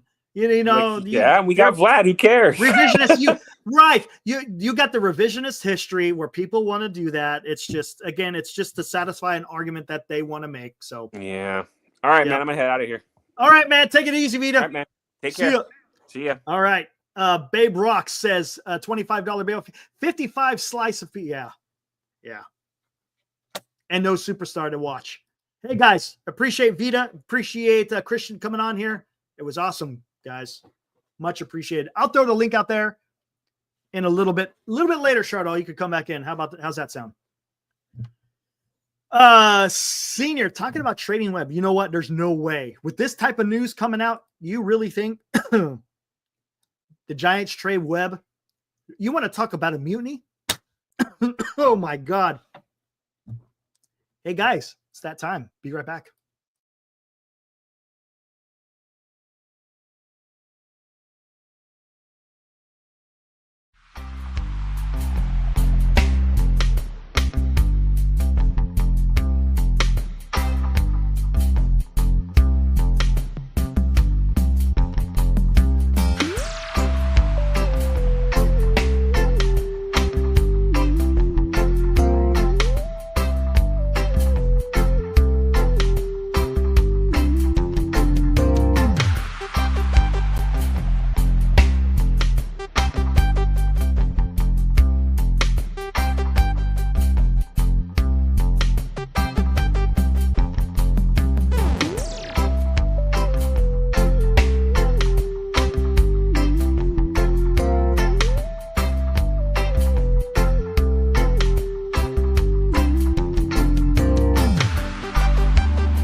All right, I'm back.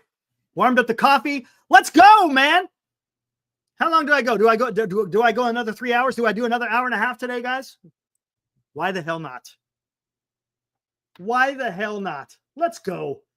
Got nothing better to do on a Friday night, right? Hey, you guys are here with me anyways. You guys got a life like me. You guys are just hanging around watching this fool lose his mind because of the Giants. Cryptic.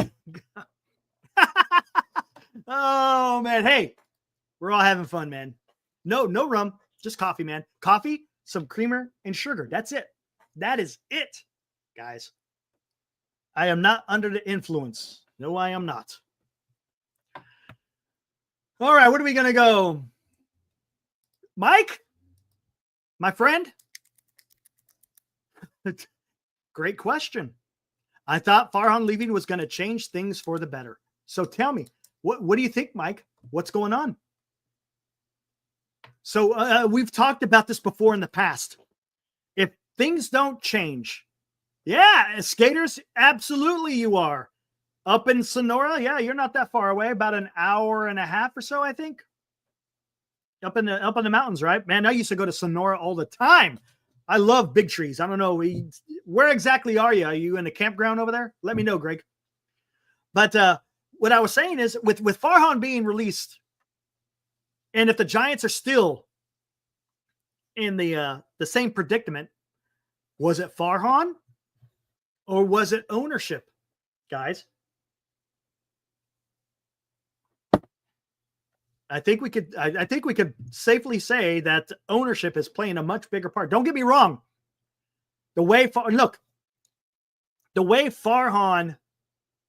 went about his business was absolutely atrocious, right? Horrible. I'm not going to sit there and say it was because of Pinecrest. Dude, we used to go camping up there every summer when I was a kid. Skaters. Awesome place. Awesome place, dude. Man, hey, later on in the show, if you're around, skaters, we'll talk some more. But ownership, man, I don't understand. And wait, where did was that in the article? Was it Twitter? It might have been Twitter. I can't remember. Where there's certain owners who don't want to spend the money. Again, it's an ownership group. And here is another thing. When you have investors owning a club who have no passion for the game, who don't want to put up or shut up, put their money where their mouth is, so to speak, then what kind of club are you going to have? You're not going to have it. Look. Steve Cohen, he's an investor. But you know what? The guy is a baseball fan. You can't doubt that, right? You can't doubt that. Yes. Does he use his money? Absolutely. Could the Giants use their money? Absolutely. They could do the same. But because he has more desire to win, because he has more desire to see his team succeed, he's willing to put money where his mouth is. And that's what's so frustrating. You know, I went on a tirade yesterday, if you want to call it that, about how Buster Posey should address when he's talking to free agents, coming in with his World Series rings, coming in with 2 trophies in his arms. I mean, heck, why not? Show the free agent what the San Francisco Giants are about. Well, I guess that's not the priority. It's more about trying to do it on the cheap. And look, I am absolutely not opposed of building it through the roster. You want to give the young guys a chance? That's fine. But they got to be ready to come over here and start competing. Again, unless you guys just went away. And my issue with the waiting, look, if Buster Posey was taking over from an organization or from a situation where the Giants just sucked, hey, imagine that. That's exactly what happened. I could kind of understand it. But Farhan was hired specifically to turn this organization around. He was supposed to build this club from within. Again, using analytics as a as the means to achieve glory. But it didn't work. So you got the Giants who made a decision back in 2018 to hire Farhan. And now 6 years have gone past, and where are the Giants? And now you had to have Buster Posey come in and take over because Farhan couldn't get it done. But yet the path is still the same. You're not taking a different path. I know, Mike. I know. You try to make sense of that. I don't think Snell's coming, man. I hate to say it, Greg. If they only have $30 to $40 million to work with, and that is taking some cost-cutting measures in account, I just don't see it, man. And Kenneth, I brought up your chat earlier. You had said the Giants have the money, but they don't have the will. I've been saying that for a while now. If they don't have the intestinal fortitude, take that risk. When Farhan was around, we had hope that everything would get fixed. If we got rid of Farhan, now we don't even have that as a way to fix things. Yeah, they're not going to sign any of the qualify. Absolutely. So, but the problem is I think Snell is going to put them over. It's going to keep them in CBT. They don't want to exceed the CBT. They want to be below the CBT.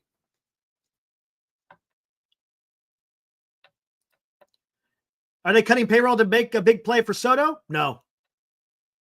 I don't see that. I don't.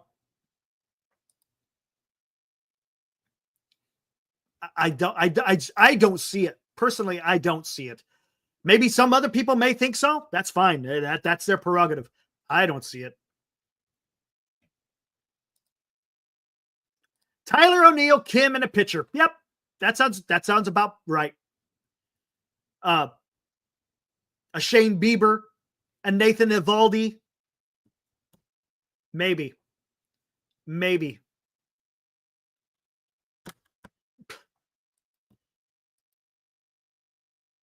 Again, instant. Don't take my word for it. That's my feeling. Just because I say it doesn't mean it's true. These owners have no damn balls, says Eddie. Correct. 100%.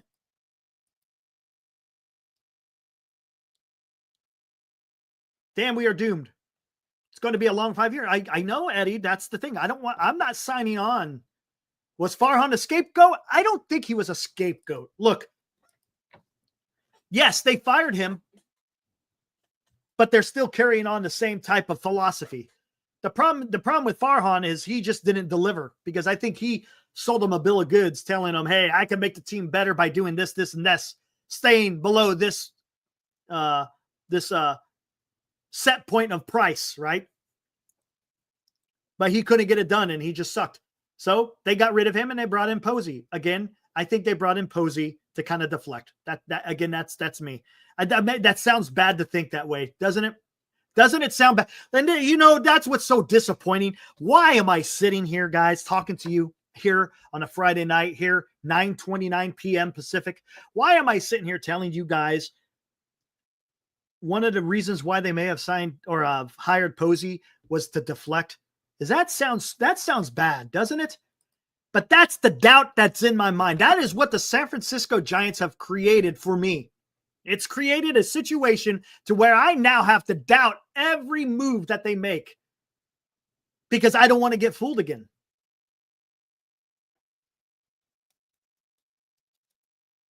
Right? Isn't that sad? I mean, I don't want to think that way. I want to think that bigger and better things are coming to the San Francisco Giants. But when you see articles like this come out, man, and then you see the extension that they give Matt Chapman, $151 million for 6 years.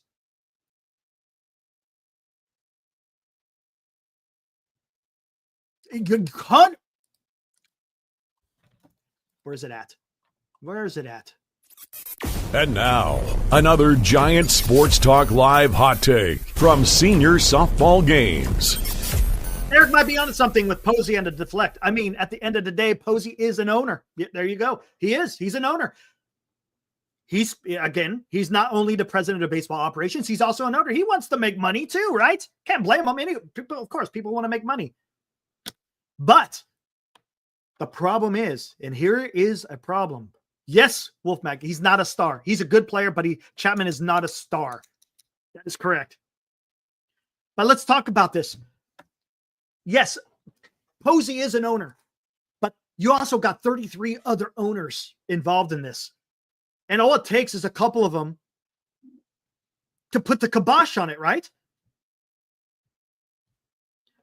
And that's a question. If anyone out there knows, that would be fantastic. Anyone out there in YouTube land who's in the know, yeah, right. Can one owner, being that the Giants are part of an ownership group, can one owner gum up the works? Or could Greg Johnson basically bulldoze through them and say, nope, this is what we're going to do. I'm making the decision. Whether you agree or disagree, we're going to go forward with this decision. Right? I don't know. I don't know how that is set up with the San Francisco Giants ownership. You know, you got Steinbrenner, Middleton, Cohen. Who else is out there? I think the Dodgers, they got 2 owners, right? Is it 2 owners? Or is it also a conglomeration of owners? Alex, if Joey or any of you guys are out there, I think Jack, you're a Dodgers fan. How is the Dodgers ownership? I think, don't they have a couple of guys? But how does that work? I mean, can one person screw it all up? Okay, he has the final say. If I was on Eddie, but that okay, he has the final say, but can he push through something that people say no to?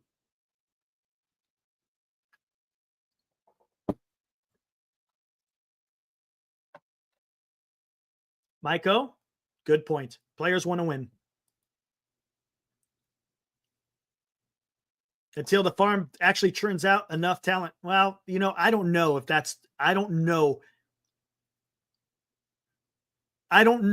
that is, it's about the money too, right? I don't think it's necessarily the people in the farm. Look at the Dodgers. Dodgers use their farm to get players. They trade for them. Players want to get paid. Yes, Eddie. There's nothing on the farm. There's not much, honestly. I mean, let's talk about the farm. You got Eldridge. You got Wisenhunt. After that, who else? I mean, you got Tibbs out there. I don't know what he's doing. Dodgers owners are hands off. They leave the decisions to the smarter baseball people. How about that?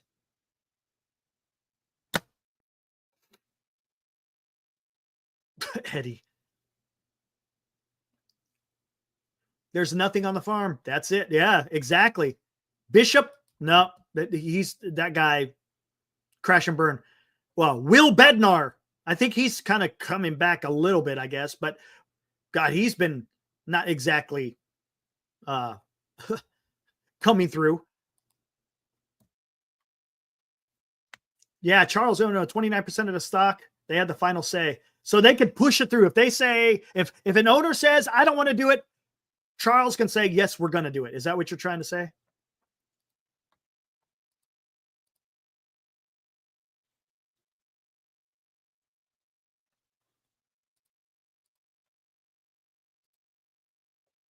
What do you think?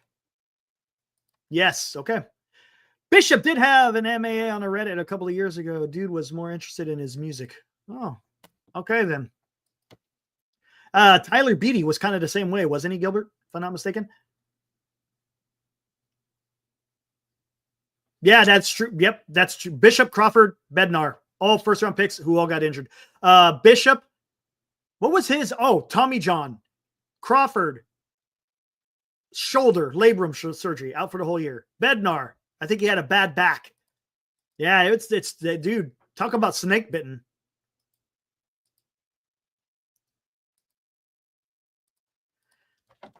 Posies. 2010 to 2014, Giants built their team through the farm system. Posey probably isn't opposed to the idea, depending on the farm. Oh, yeah. Kenneth, you're getting that from the article. Yeah, we read that. Absolutely. 100%. I get it. But the Giants were supposed to already do that. They already failed at that. And now you're telling me you're going to have to keep doing that again? Well, how do you sell that to your fan base? How do you sell that to San Francisco Giants fans? How do you look at other San Francisco, how do you look at the San Francisco Giants fans and sit there and say, hey guys, the last 6 years didn't quite work out. We're going to do another 5-year plan, so to speak, and we'll be back to the promised land. Snell is playing Call of Duty on Twitter. Yeah, he likes his games, man. Chardall, I will in a bit. Just give me a minute. Baseball decisions are made by Friedman and his team. Then Stan Kasten then has the final say. Got it. Okay. There we go.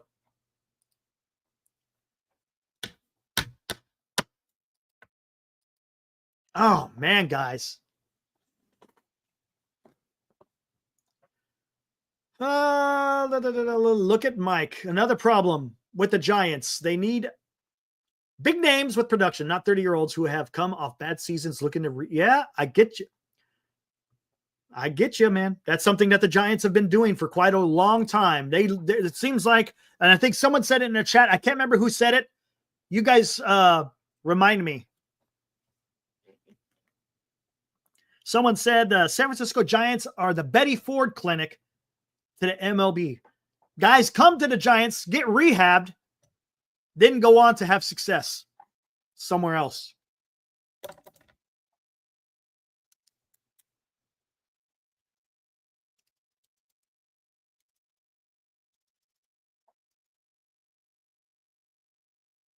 Warriors sold for $420 million, worth $7.7 billion, biggest turnaround net in sports history. Yep.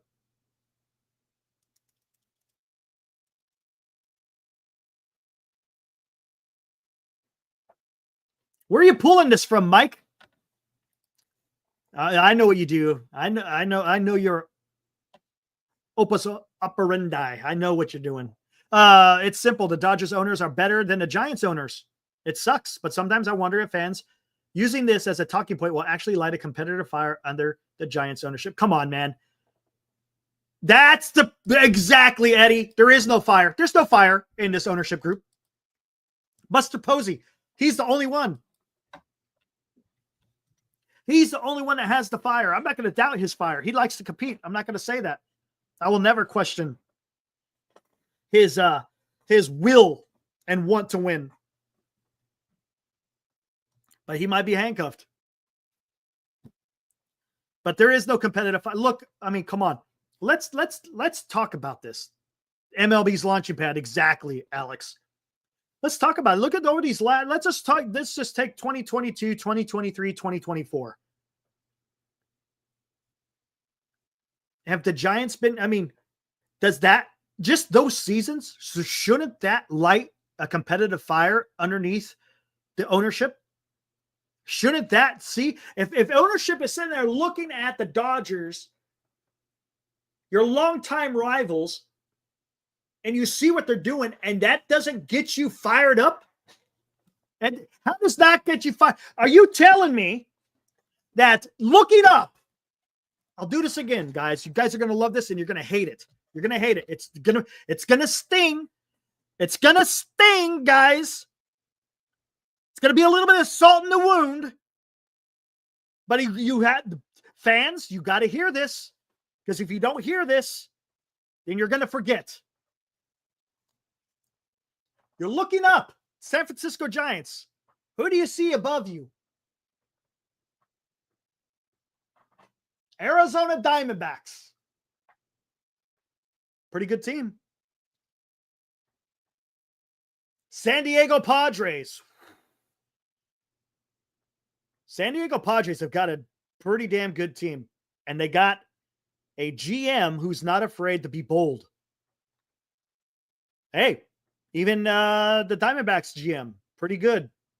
The guy's pretty good. And then, guys, you're going to love this one.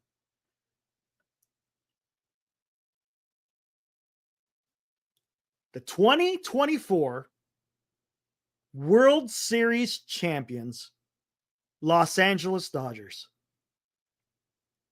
I've said this before, but let it sink in, guys.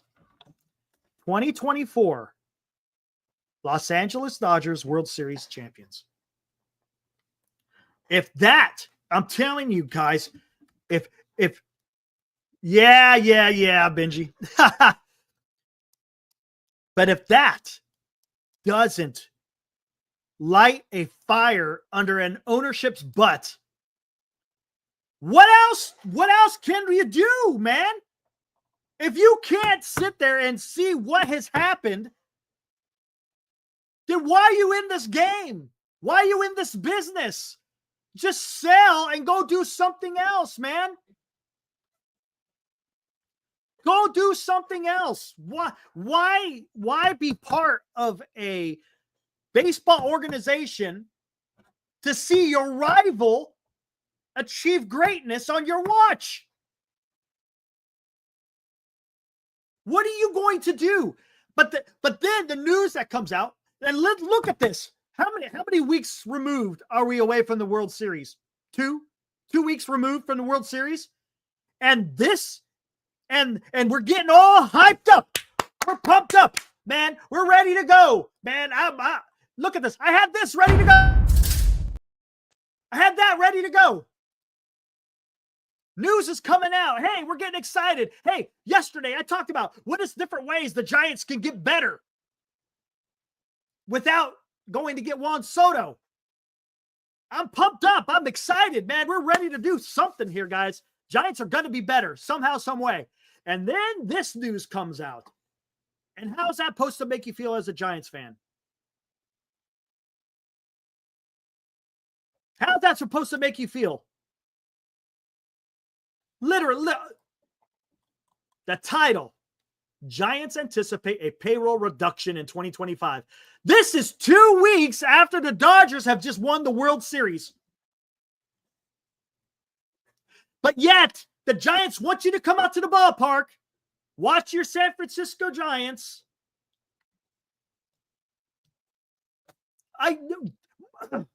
Mike, we've given it time.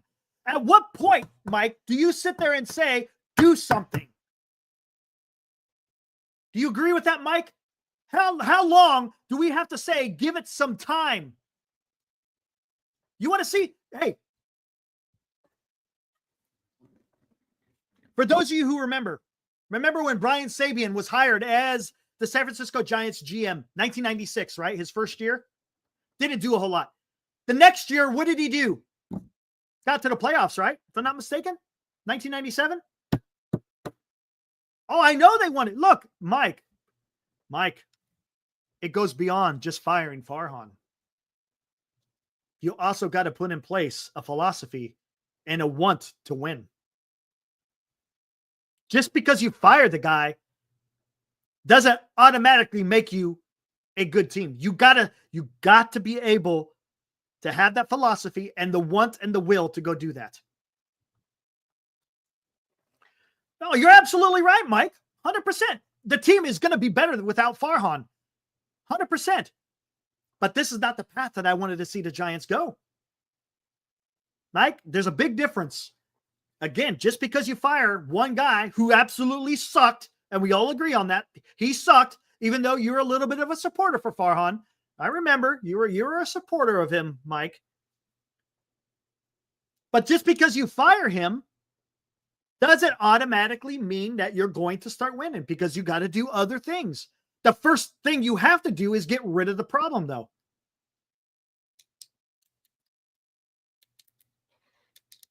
MLB Trade Rumors posted his bags article. Oh, now it's going to get a lot of movement, because think about this.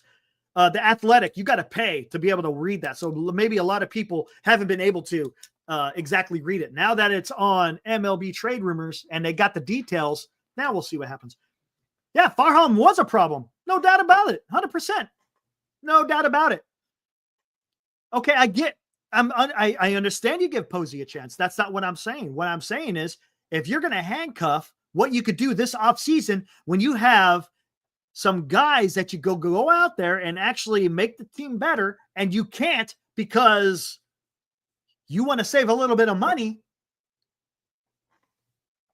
Well, don't know what to tell you. And another thing is, if you're talking about a draft picks, Farhan screwed the team last year because they went over to CBT last year. Now, if you sign players with a qualifying offer, and all the players this year who have qualifying offers are pretty damn good. Absolutely. Actions speak louder than words. Correct. No doubt about it.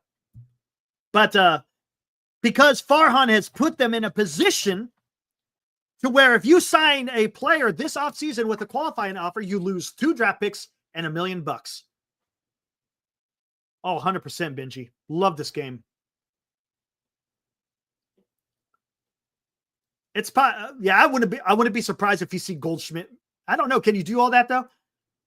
Goldschmidt, O'Neal, Kim, and then probably not a pitcher. You're not going to be able to look again. They only got $30 to $40 million to play with. That's it. 30 to 40. Exactly. That's what I'm saying. In the face of a generational talent, the Giants. How do you do that? I would eat the 2 draft picks and $1 million to get Juan Soto. I would do that in a heartbeat. Problem is, the Giants are more than just Juan Soto, and I said that from the beginning. They're probably not going to even offer him. Or hey, I'll tell you what, this is great. I forgot about this. I'll have to show you this. Oh, where the hell? Man, no, it's right here. Here we go. Stand by. Where did I have it? Right here. This is great. Any of you guys follow SF Giants memes? Pretty damn funny. Pretty damn funny. But there's some truth. Look, to be funny, you got to have a little bit of truth in there, right? When you make promises every year to sign the big free agent and fail, so you tell everyone you're operating under a reduced payroll this year.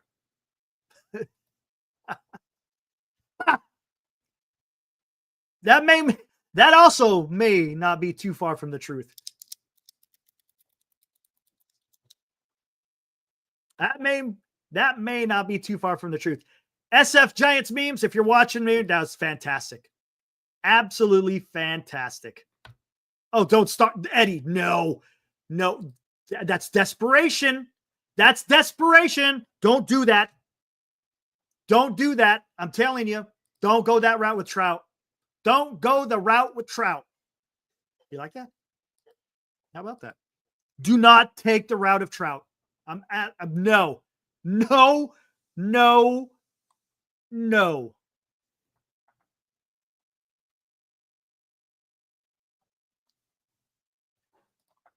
Things are about to get worse before they get better for the Giants. What's up, Kenneth? Always coming in with great comments. A guy like Sabian would not have been interested in presiding over such a no-win situation. And I said this earlier, guys. It puts into clarity the hire of Zach Manisian. Zach Manisian was a guy he was internal, right? They didn't go out and get a guy who wants to go out there and maybe get some free agents, maybe spend some money, because they're working under austerity measures. Can you believe that? Austerity measures. San Francisco Giants are now working under austerity measures. What the is that? Come on, dude. Austerity measures? Ha. Unbelievable. Yeah, Eddie's having fun. He's having fun. Austerity. The 5th richest team in the major leagues, and you're talking about austerity. I said this in the beginning of the show. You want to talk about austerity? Look at the San Francisco Giants roster.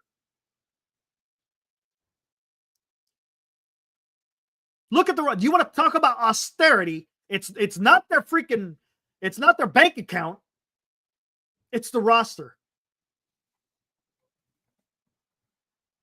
Trout would pull a hammy walking the first. Oh man.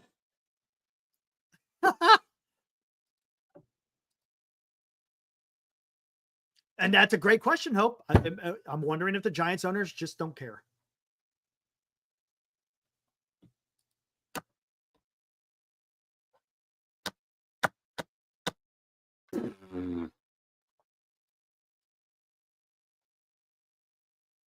Austerity. I can't believe it, man.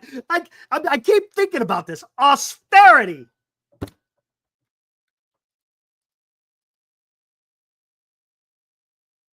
You know, and here's the thing.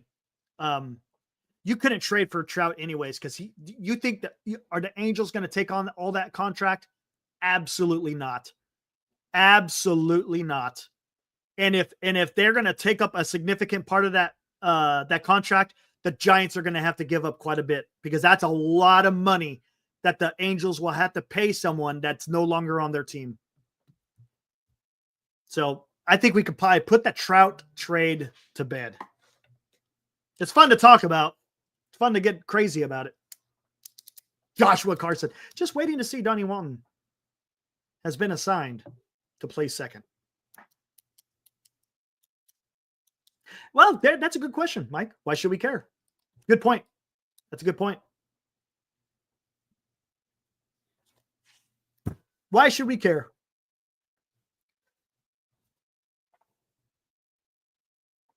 If you're a Giants fan, you probably should care. If you want a competitive team out there, if you have a competitive spirit within you, you don't want to see your team go out there. You want your team to be put together in a way that's going to give you the best chance to win.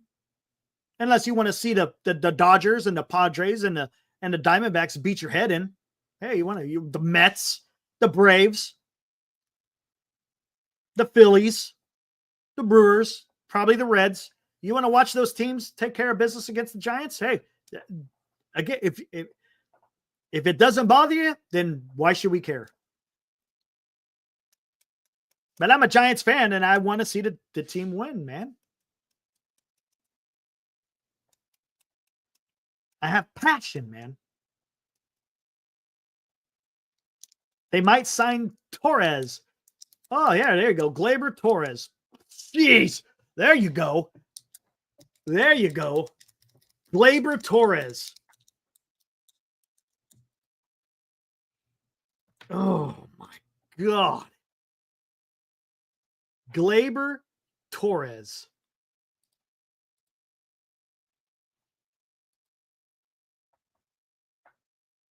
The D-backs may be taking a step back here. There was a report, I saw that, talking about the starting pitcher. I saw that, Benji. I don't know what that's all about. I found that a little bit weird. Interesting. Especially after they went out and got Montgomery and Eduardo Rodriguez. Found that a little bit weird. I don't know. I guess we'll find out how that all works out with the Diamondbacks.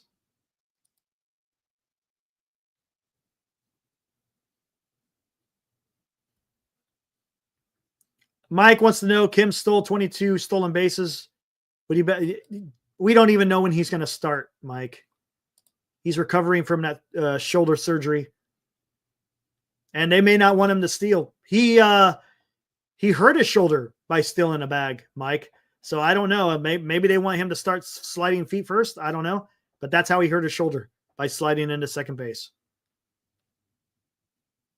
Chardal, thank you very much. Appreciate it. Yes, stream right here, live on YouTube and on X, formerly known as Twitter. Absolutely.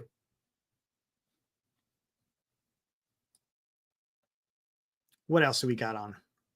Come on now. Zach was hired to find the cheapest players to duct tape and 4A players team together.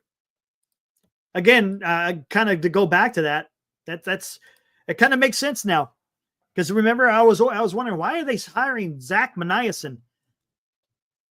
Remember, Buster Posey didn't even know anything about him until he talked to people outside the organization. And I found that was a little bit weird. Now everything's starting to kind of come together now. Because I don't think the Giants maybe they weren't, I don't know. I don't know, man. Are they serious? Are they not serious, man? I don't know. I don't know what to say about that, guys. It's just, it's other than it's just frustrating. Jung-Hoo Lee is legit. We'll see. We'll see how he does this year, man. I wonder what Chris Russo might say now. That's a good question, Hope. Let's see if he talks about it next week.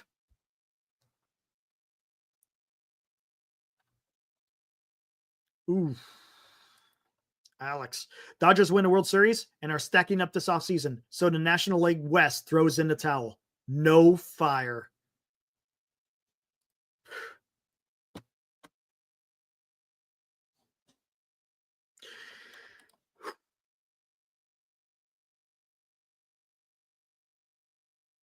Oh, I know, Johnny. If I hurt Ha-Sung Kim is our big signing this offseason, that will be depressing.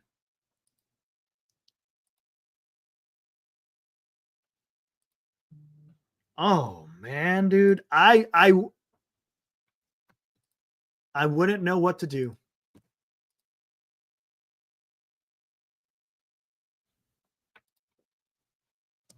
I wouldn't know what to do, man. What rookie do you plan on seeing the next season to make a big leap like Ramos? Maybe Eldridge. I don't know. We'll see how Eldridge pans out. But I think he probably needs a little bit more time. But we'll see. We'll see how he does in spring training. He'll get a spring training invite. And we'll see how young Eldridge produces during spring training. Are you kidding me? See?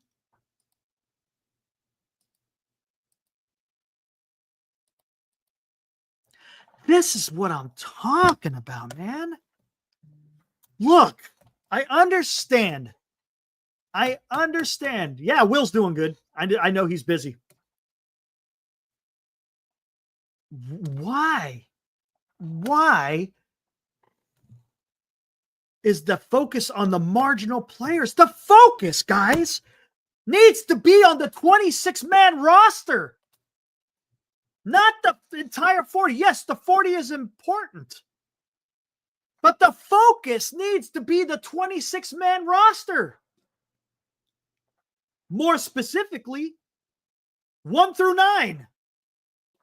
So why are we hung up about finding marginal players, man? Yes, if you want that for depth, that's fine. But what is going on here, guys?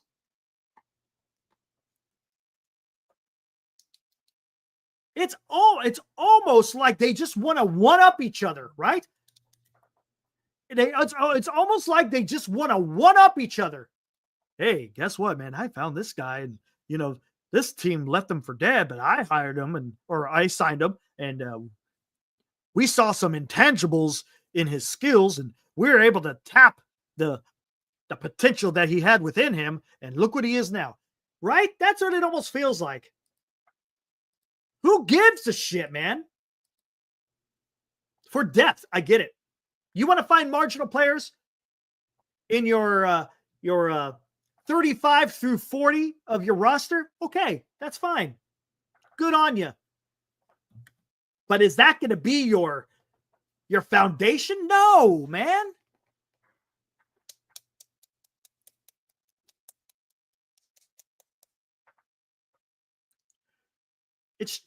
I don't know. Again, guys, what does this article mean? We don't know yet. We don't know what this article is. It's legit, right? I think we could all say that this is legit. Again, Baggarly doesn't put out bullshit. He says he has a source. But the timing of this article is just, you want to talk about a soul crusher, right? Doesn't this news just suck the living soul out of you when you're already, look, we're talking about, this is November 8th. We're starting to really get into the hot stove. Things are moving. People are talking. Meetings are being set up. And then this comes out about the San Francisco Giants, and you're just like, what? It's like a gut punch, and we haven't even got started yet. I don't like it, man. For the simple fact, I mean, even let's just say this is kind of some, like I said, psyops. Maybe this is a psyop mission. Get people to look over here so they can't see what's happening over here. Let's say maybe that's what it is. But man, the timing of this is just woo. And look, remember what Scott Boras just said the other day? We read what was the article that I read? John Shea was talking about what Scott Boras was saying. Giants got a lot of money. They could do whatever they want. They could sign whoever they want. And then literally the next day that we're talking about this article comes out by Andrew Baggarly talking about reducing payroll. What message does this send to free agents? That's Gilbert, 100%. That's even a bigger effect. You got free agents out there looking to want to sign, maybe the Giants being a potential landing spot, and then you see that the Giants are reducing payroll. Literally, I don't know, man. I can't understand why this is happening. Why are we getting this type of message? I mean, because look, let's think about this, guys. As San Francisco Giants fans, we're already in the hole already, knowing we always come second fiddle when it comes to a big superstar. Always come in second place, maybe even less. But then when you start seeing not only our hopes down for signing Soto. Look, I'm one of the only guys out there shouting for Juan Soto. I made a damn movie about it, about trying to get Soto here. You've heard all my damn scenarios of why we should sign Juan Soto.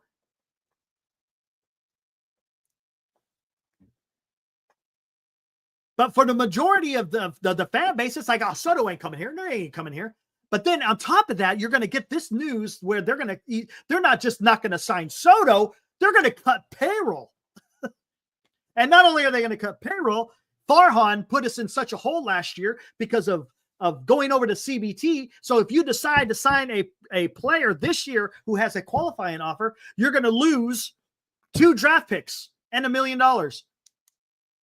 And then every time you sign another player who has a qualifying offer attached to them, you lose another 2. So if you signed 2 players who have qualifying offers, you're losing 4 draft picks and I'm guessing $2 million out of the international pool. Again, that's Farhan.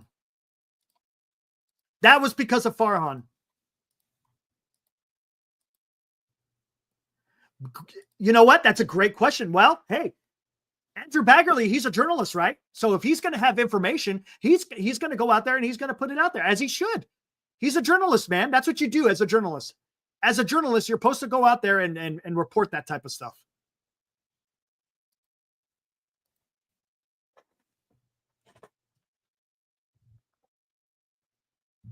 He has a source. Don't know, man. Eddie, you know how it is with journalists, man. They don't have to give up their sources. Because that source could get, come on. You kind of know how that works. It sounds fishy, right? It does. But you got to protect the source because, maybe their job could be on the line for that.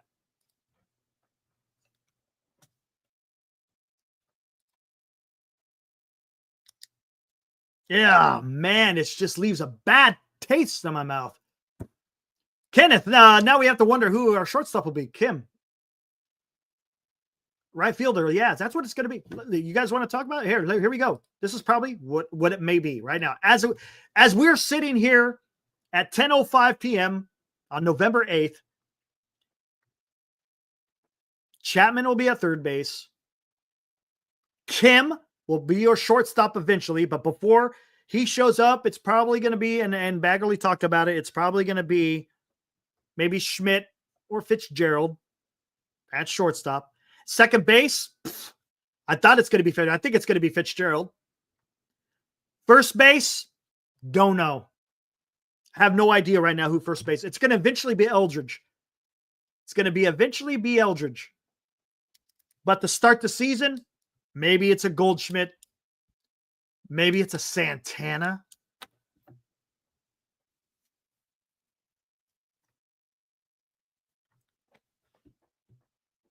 Left field will be Ramos. Center field will be Lee.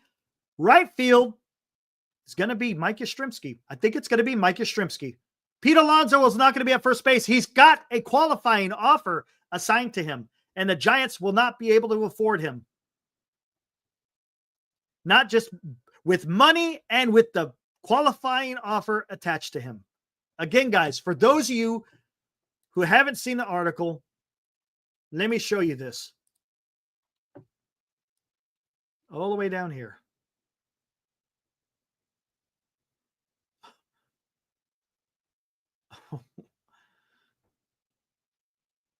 Here we go.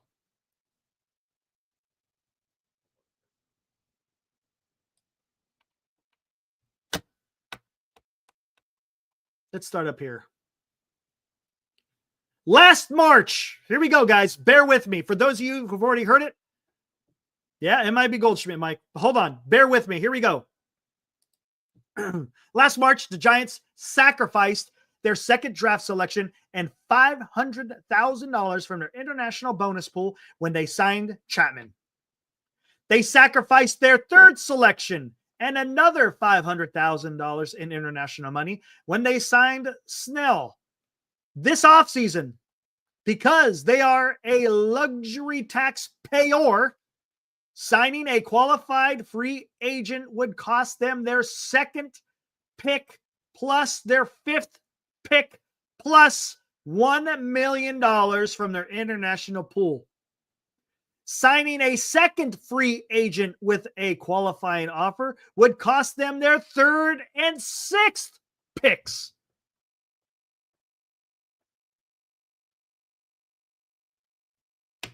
Fans might ask, should the potential loss of a couple of draft picks limit the aggressiveness of one of the game's most historic franchises, especially at the time when they've had so much work to do to achieve relevance with their National League West rivals? Maybe not. But highly compromised amateur drafts in back-to-back years is hardly the way a new president of baseball operations wants to begin his tenure, especially a development-minded executive like Posey, who has stated that the path to sustained winning is through the farm system. So if that's the case, right, he's setting the stage here, guys. He's setting the stage. They don't want to give up any more draft picks.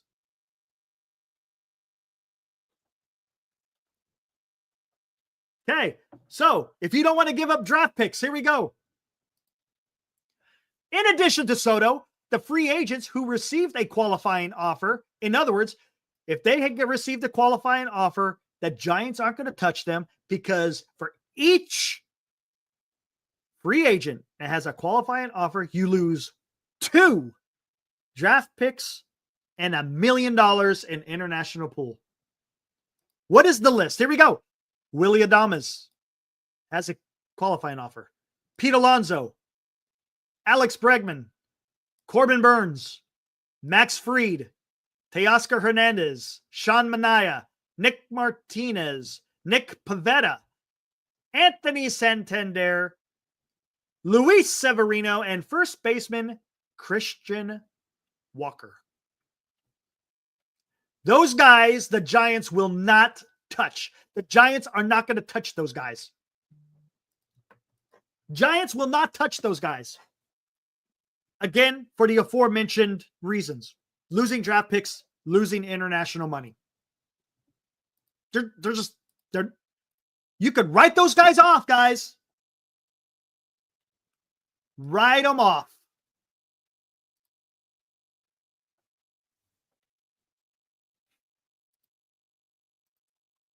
Notable free agents who were not offered qualifying offers by their former teams include shortstop Ha-Seong Kim, right-hander Shane Bieber, right-hander Walker Buehler, outfielder Tyler O'Neill, first baseman Paul Goldschmidt, and outfielder Jurickson Profar. There's your guys. That's what you get. That is what the Giants are looking for. Again, this does not preclude the Giants from not using or doing some trades. But the problem with the trades is you've got to be careful with the trades. You want to get those guys? Okay, Mike. Who do you get? Who do you want to get? We're already going to get Ha-Seong Kim. Okay? We're already going to get Ha-Seong Kim. So who else do we get, Mike?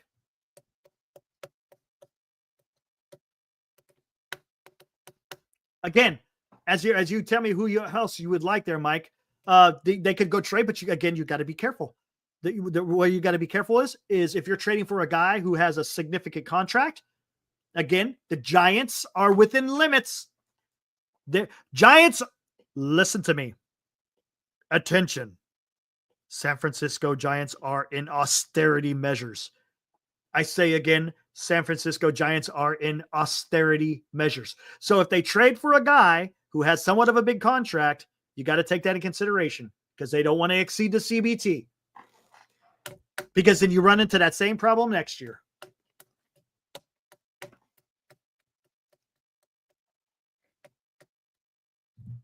They could trade for Vlad. But are the Blue Jays listening? And again, the Giants are more than that one guy.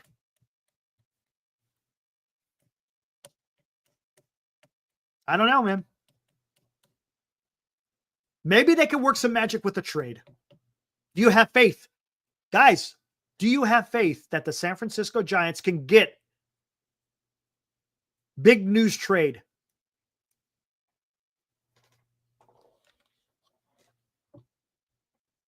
You think the Giants can pull off a big-time trade? You think that can happen? Okay, let's. Of course, it could happen.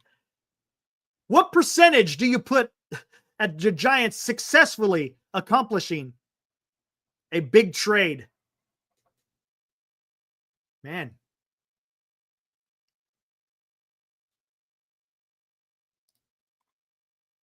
You have to answer that question, Mike. I don't know.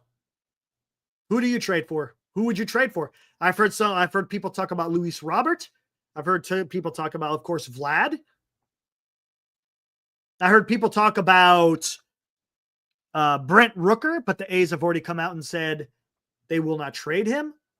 I've mentioned Bichette, but the Blue Jays have said they're not going to trade Bichette. You know who else they should have traded to, Mike? They should have traded Blake Snell. They should have traded Matt Chapman. They could have, listen to this. And this is what makes no sense. If the organization wants to go a certain path, why didn't they say, Farhan, go trade Snell and go trade Chapman because we're going to rebuild? None of this is making any sense to me. If this is the path that the Giants were going to take, they should have traded Snell and they should have traded Chapman last year.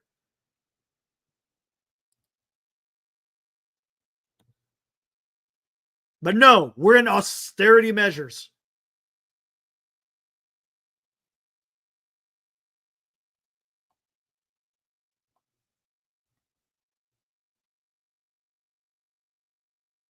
Yeah.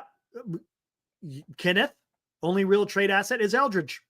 Wisenhunt is a guy out there too. Wisenhunt, I think we could bring back. But who would you trade for? I mean, position player, right? You're not going to trade for a pitcher. Right. Why didn't they start to rebuild early? Exactly. They already knew the position they were already in instant, right? The Giants knew what position they were in at the trade deadline.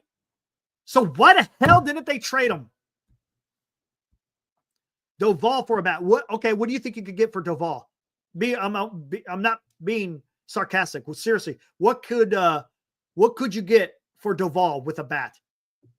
In return, what could you get for Doval? Who needs a closer? Or if you want to call him a high leverage. It's, yeah. Soler. Again, it's slim pickings for what the Giants can do. Again, unless they want to lose 2 draft picks. Look, if you're going to get Soto and lose 2 draft picks, I'm fine with that. But it doesn't sound like the Giants are going to be doing that.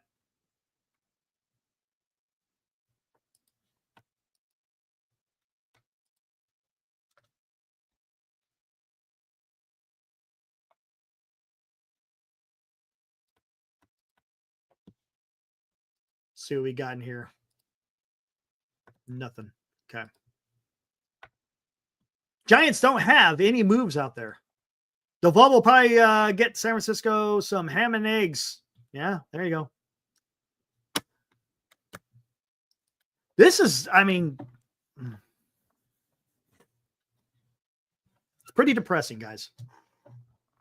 Pretty damn depressing. And what's interesting,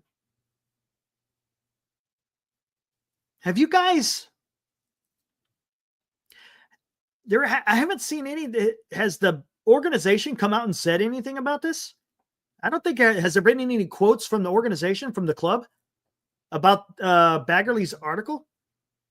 No one's really saying anything about that, right?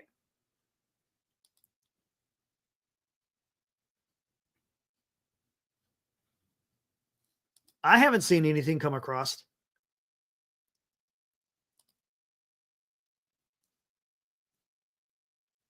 I know, instant. I know, man. I saw news, of course, the Yankees are going to meet up with Soto, and I guess he's over here in California somewhere, probably Southern California. Yankees are set up to meet with Soto. The Mets are set up to meet with Soto. The Nationals have inquired about Soto. Supposedly the Rays have inquired about. Look at this. Oh my God. You want to talk about really going off the rails here. The Tampa Bay Rays, who don't even have a stadium to play in, got wiped out by Hurricane Milton. Tampa Bay Rays are checking in on Juan Soto. But yet, the San Francisco Giants are in austerity measures. I say again, San Francisco Giants are in austerity measures. Is that the craziest damn thing? You got, again, the Tampa Bay Rays, who lost their damn stadium to Hurricane Milton, are checking in on Juan Soto.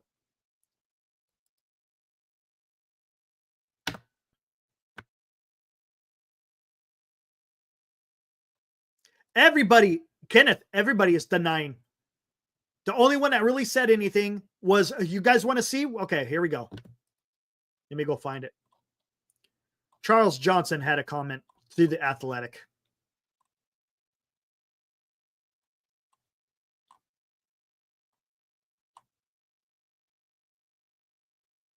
Here we go, guys. Guys, want to read this again? Do you want to make a Trout being or Eric? What do you make of the Trout being? Get out of here, Fosse. Nope, no Trout. No Trout route. All right, you guys want to see what? Because I read this again, guys. I read this earlier, right off the top of the show.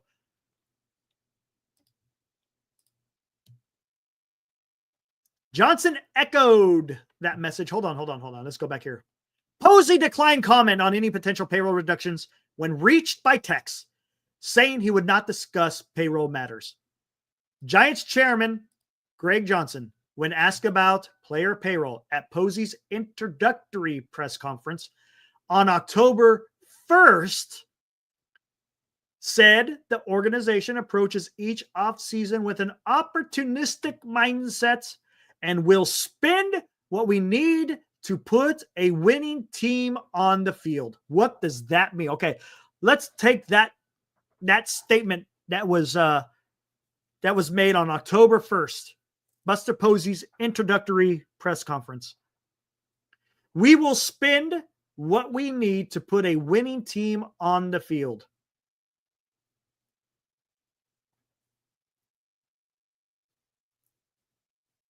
Okay. So he said that October 1st. Let's continue reading. Johnson echoed that message while responding to the Athletics' request for comment on Thursday. So yesterday. So October 1st, we'll spend what we need to put a winning team on the field. Yesterday, November 7th, saying via text that the Giants never have a set budget, just a fairly wide range. The end number depends on plenty of movement between trades and free agents. Our goal is to try to field the most competitive team. It's way too early in the process to set a number. We want to make smart baseball decisions that balance the short term and the long term. What do you guys make of that?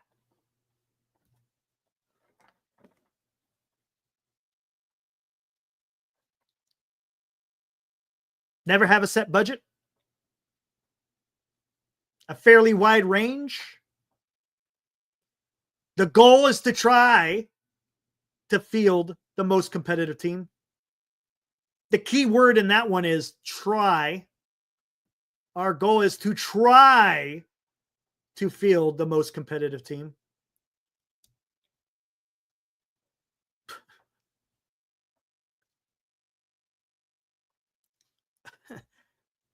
Try to field the most competitive. It's too early in the process to set a number. Smart baseball decisions that balance short and long term. Okay, that makes sense. Look, that makes sense, right? You want to balance it, short term, long term. Got it.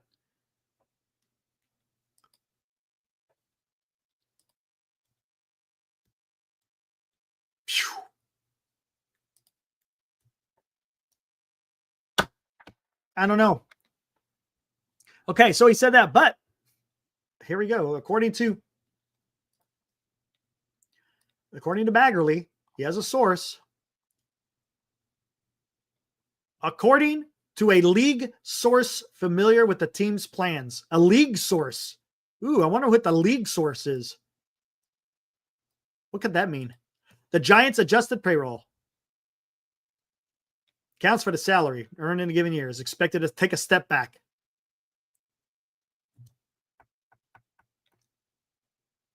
The Giants' first offseason under Posey is expected to be marked by austerity measures.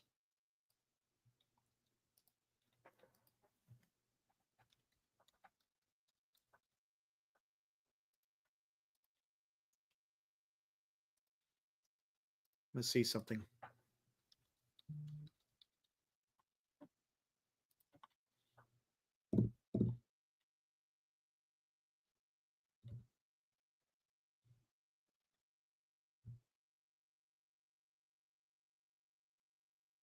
Let's see what we got here.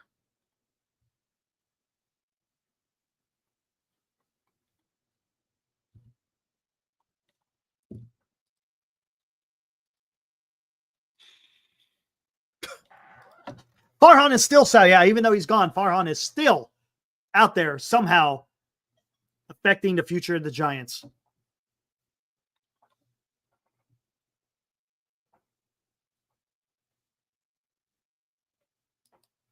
Baggarly, Smaggerly, whatever to prove. Okay, fair enough. Hey, has Baggarly ever put anything out there that has been suspect?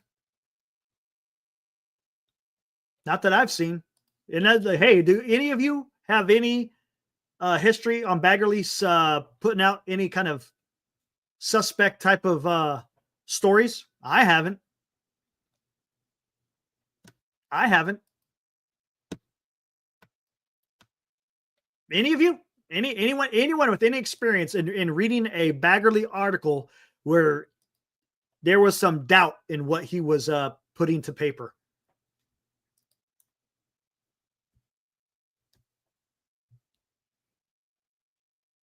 He may or may not be, man.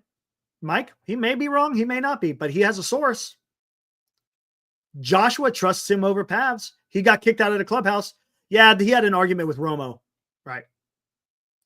But that was more of a personal issue. Not right. It was a personal issue. Not necessarily more of, hey, maybe you shouldn't have wrote that type of issue. That's a little bit different.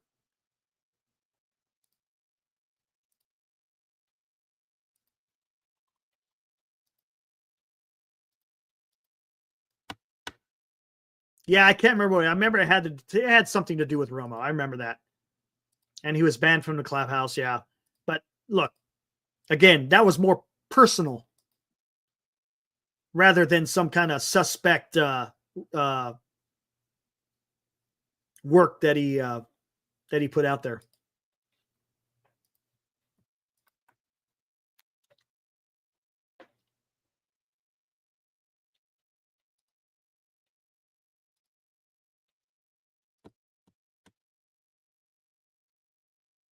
Soto has a home on Coronado Island. Does he? Does he really? Over on Coronado. I thought the guy loved the East Coast, Hope. I thought he loved the East Coast. But Soto has a home in Southern California. Shocker, guys. That guy ain't going to leave the East Coast. No way. It's the Dominican Republic stuff. Look, I'm not going to doubt that the East Coast may offer the most money, but it ain't because there's a big Dominican Republic population over there. He's going to live wherever he wants to. He wants to go whoever's going to pay the most. Heckmo, current team, doesn't have the makeup to justify a blowout of the cap this year. It's pretty good, Heckmo. You're onto something there. That's true. That's true. Heckmo, here's a question. Would you just go out there and sign Soto specifically just for the future? Would you just sign Soto just for the future? Because the guy is going to perform for 10 years, at least. He's going to perform at a great or good level for 10 years.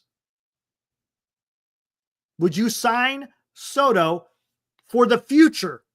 Again, let's do it this way. Take 2025, take 2026 out of the equation. Would you still sign Juan Soto? Would you still go out there and sign Juan Soto if you know that 2025 and 2026 is going to be subpar? Now, let's not think in the near term. We're not talking near term. You're talking about the future. And remember, after those 2 years, he's still not going to be even 30 years old. He will start that third year. Yes, that's what I'm saying. He would start that third year if the Giants are starting to cook. He would start that third year at the age of 29. Right. Exactly, guys. That's what I'm saying. He's a foundation. Thank you, Alex. That's the point I'm trying to make. That is the guy that you build around. If all the Giants did this offseason was sign Juan Soto, let's go. And it's not going to be about 2025 or 2026. And I'm good with it. I'm perfectly fine with it.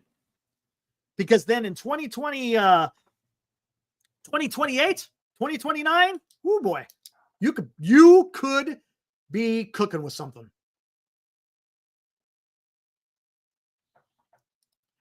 Mike asked, There's precedent. There you go. When Harper signed with Philly, he knew they weren't going to be good right away, but signing him allowed them to build off of him. Because what will Juan Soto do? What's up, Mo? Good to see you, man.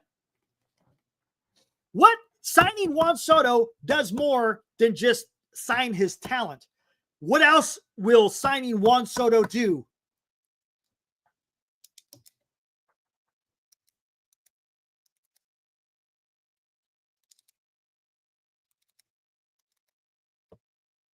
Going to attract other players, man. He will attract other players that would want to come play for the Giants. Man. But again, if the Giants are in austerity measures and all they can afford is $30 to $40 million for this year, Juan Soto's not even in the picture. Where do I get that 30 to 40? It's right here. It's in the article, guys. Again, go check out Andrew Baggarly. If you have a subscription to The Athletic, you'll be able to see it.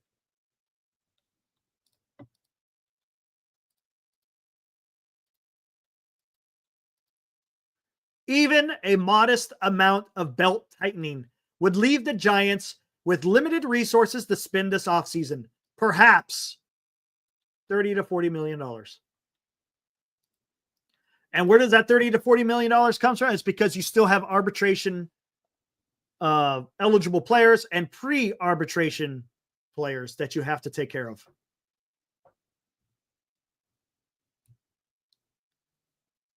So how do you even get Juan Soto when that type of stuff is coming out? Again, this is just going by what this is Andrew Baggarly doing some math with the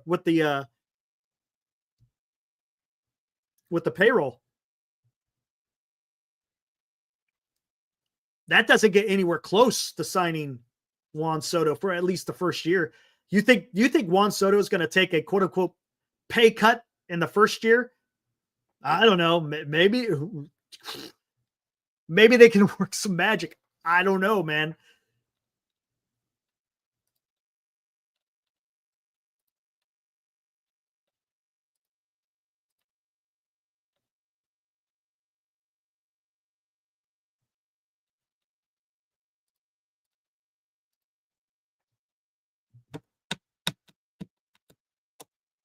It gets easier to fill your roster. Let's hope they get him. I don't know, man. Honestly, I just don't know, guys. Reading stuff like this, it kind of puts a damper out there. I was all excited, man. You guys saw me on the show. You saw how excited I've been getting. I got the Juan Soto movie, man. Who else out there has a freaking Juan Soto hype video for the San Francisco Giants to sign him?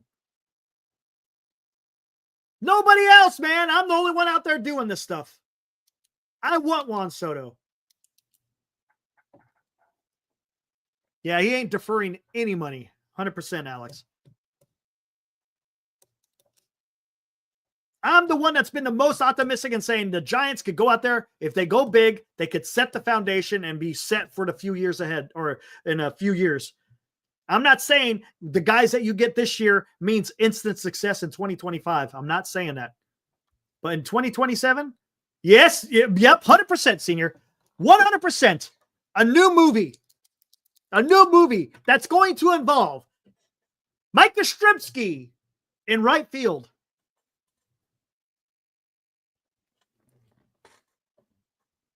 Is he really? Let's take a look.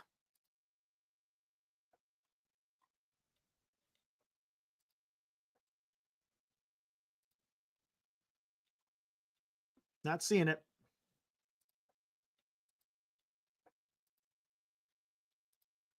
Think that's fake news, man. Think you're getting me with fake news, hepatitis C. I know what he's doing.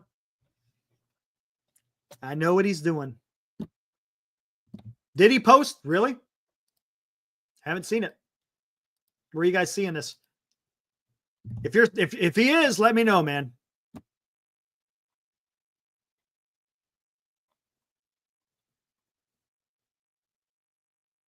Ah, there it is. 19 minutes ago. We knew this was coming.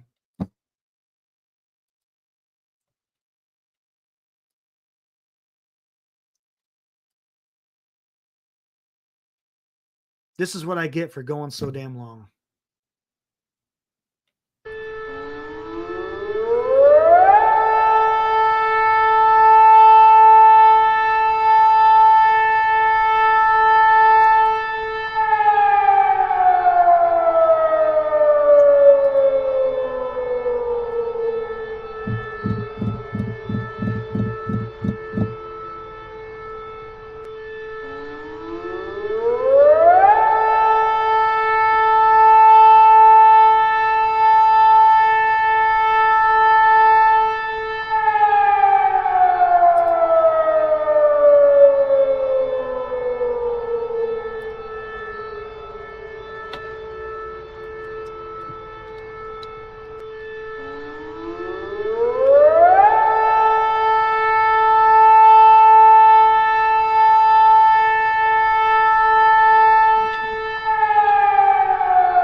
You all know what that means. You all know what the hell that means. Motherfucker.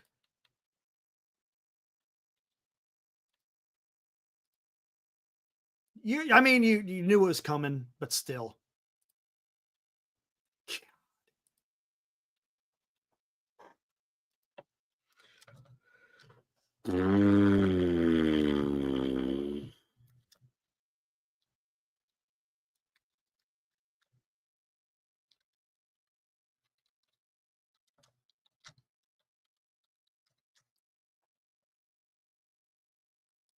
All right. I adjusted my title a little bit. All right, you guys want to talk about that? Motherfucker, man. Come on. Giants are cutting payroll, and the Dodgers are going to sign Sasaki. It's coming.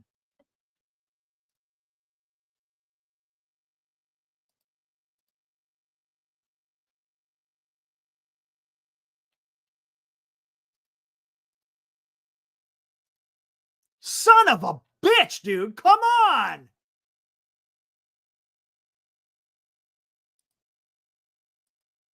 What is up, Yank King? I haven't seen you in a while, man. Good to see you. I know you're probably grieving.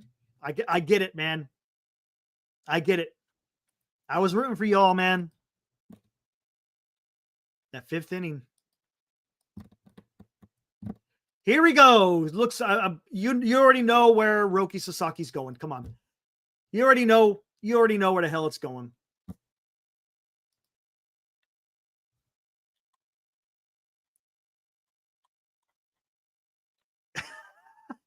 Anyone but the Dodgers. Welcome to LA. You got to be kidding me. Rigged for Dodgers. Who has it better than Dodger fans? Anybody but the Dodgers. Wish the Jays had enough international pool money to compete for Roki. He'll be a Dodger.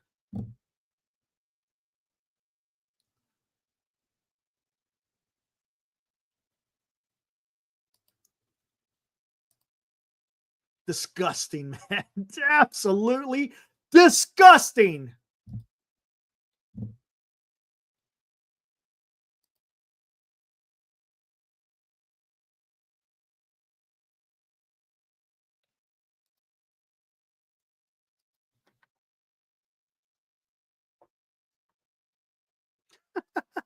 Well, there you go, man.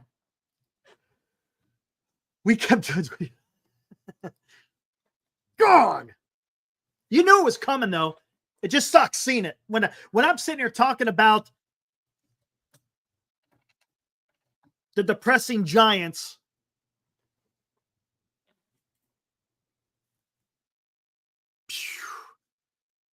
Here, just imagining Garrett Cole, Roki Sasaki, Carlos Rodon for the Yankees rotation. Unfortunately, Yankee King, he's going to be a Dodger. He's going to be a Dodger. 100%. Sasaki will be a Dodger. There's no doubt about it.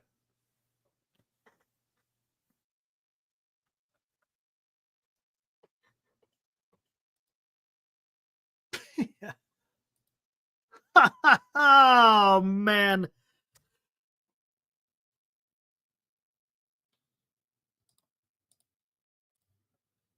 Unbelievable.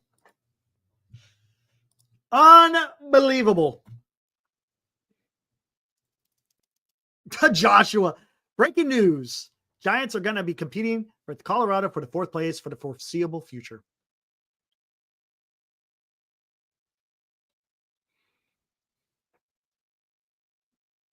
You don't think he's going to be a Dodger? Yankee King, you don't think he's going to be a Dodger? Remember what happened last year. As soon as Ohtani signed with the Dodgers, Roki Sasaki immediately wanted to be posted so he could sign with the Dodgers, but they didn't allow him to do it. They said he had to wait at least one more year. And here we go. It's another year. And guess what happened to Roki Sasaki? He got posted. It's only going to be a matter of, I wouldn't be surprised if we wake up in the morning where there's an announcement that he has signed with the Los Angeles Dodgers.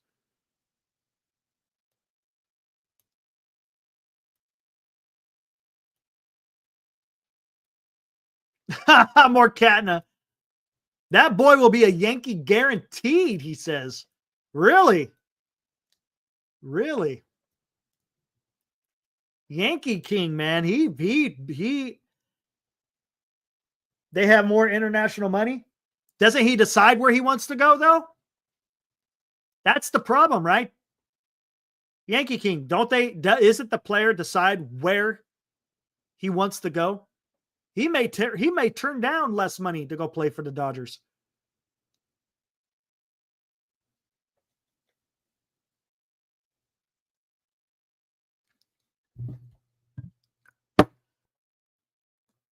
Tell you what, guys, I got to warm up some coffee. Give me a minute. Be right back.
intermission, but I had to warm up some coffee, man.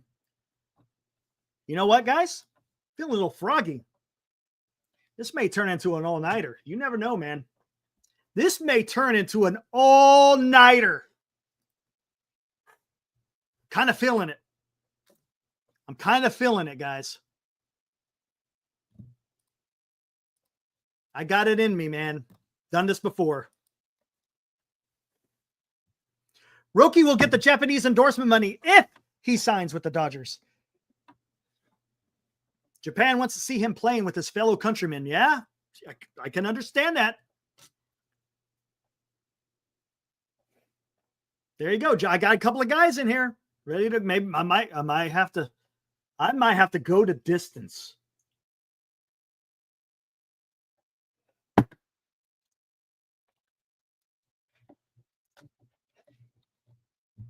Yeah, he might hurt it. Yeah, but you know what? I think the Dodgers are going to go to a 6-man rotation. See, they're used to doing a 6-man rotation, and I would not be surprised if you see the Dodgers go 6-man rotation, just to prevent that. I don't care what Japan wants. I don't want to see him in a shitty Dodgers blue. Oh, that's pretty good. That's pretty good. Spoken like a good Giants fan. Way to go, Eddie.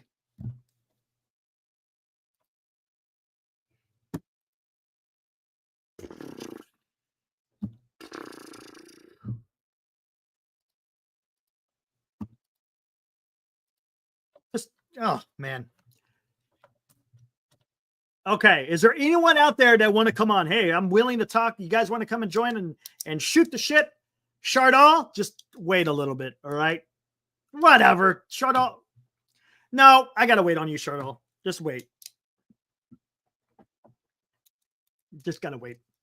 Anyone want to join the show? I'll throw the link out there. You guys are more than happy to join. Shoot the shit. Talk baseball. We kind of killed the whole Dodgers thing already. Not the Dodgers, but I should just say the Giants article.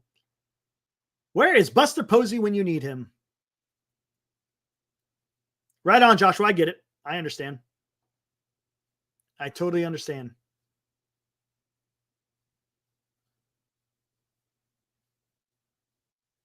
I wonder if Imaniga will opt out and join the Dodgers too. Oh my God.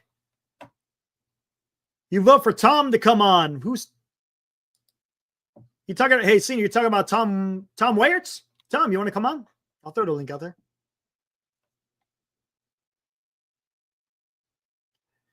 Marquette, I wonder if Imaniga will opt out and join the Dodgers too.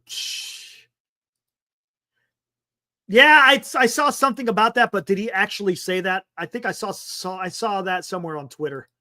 I don't know how legit it was. I didn't actually read the I don't know. But I do know for a fact he wanted to be a Dodger last year. And I don't think that's going to change. If anything, the desire is probably even more because of the success the Dodgers are having, man. That's what happens. It's what happens when you succeed. People want to be part of your success. They want to be part of what is going on. I know. Oh, I see what you're saying, Mike. You know what? I have a mic in here. Let's do it. A Giant Sports Talk Live hot take from Mike. There you go. Hey, Giants have been acting like a small market team, so maybe there's a chance.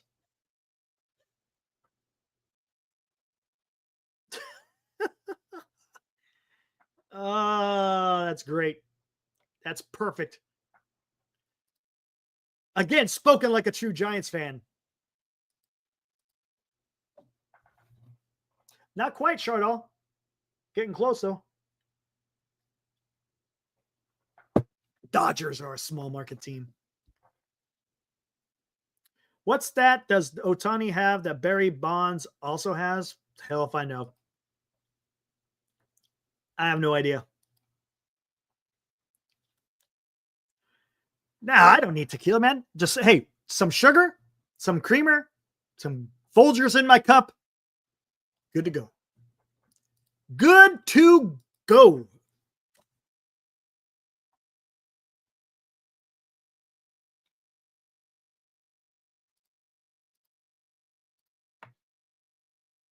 Chardol, word of advice: stay away from the tequila, my friend.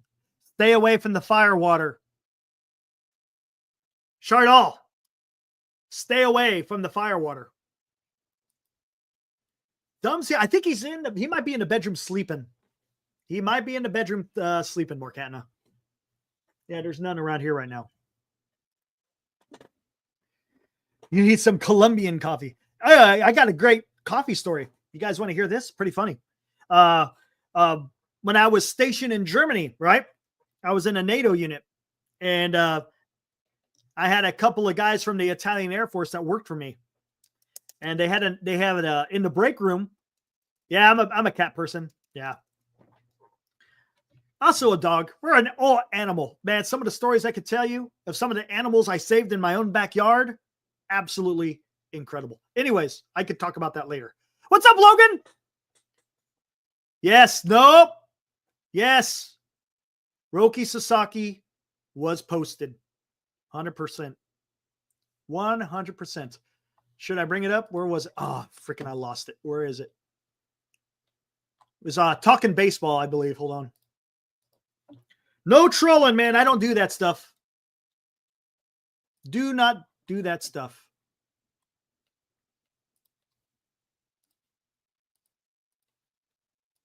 There we go. I'll put that out there. Anyways, so I'm in Germany. Again, had some thanks, Tom. Appreciate it. Had some Italians that worked for me, Italian Air Force guys. And we had a break room in there in our little office, which was awesome. And they had an espresso machine. Well, they asked me, hey, Eric, you want an espresso? I was like, sure, why not? And they come and they had the tiny little glass, right? The tiny little espresso glasses, right? I took a drink and I literally within seconds, I was dazed. Right? I'm a big coffee drinker, but I took a sip of that. I was like, and I accused them. Look, I was like, what'd you guys put in my coffee? Nothing. I was like, no, you put something in my coffee. What'd you put in my coffee? No, nothing. And I was like, holy shit. Man, that was my first experience with taking a shot of espresso. Man, that was something. That was absolutely something. Man. Yeah, my time in Germany was a good time, man. Assigned to a NATO unit, Joshua, was there for 3 years. Travel all over the damn country. Man. Yeah, I kind of figured the Dodger. Yeah, I wonder why Dodger Blue YouTube went live. I wonder why. What would be the reason why Dodger Blue YouTube would go live right now? Maybe because they're about to get another freaking starting pitching in the rotation. A guy by the name of Roki Sasaki. That's why they're freaking going live right now.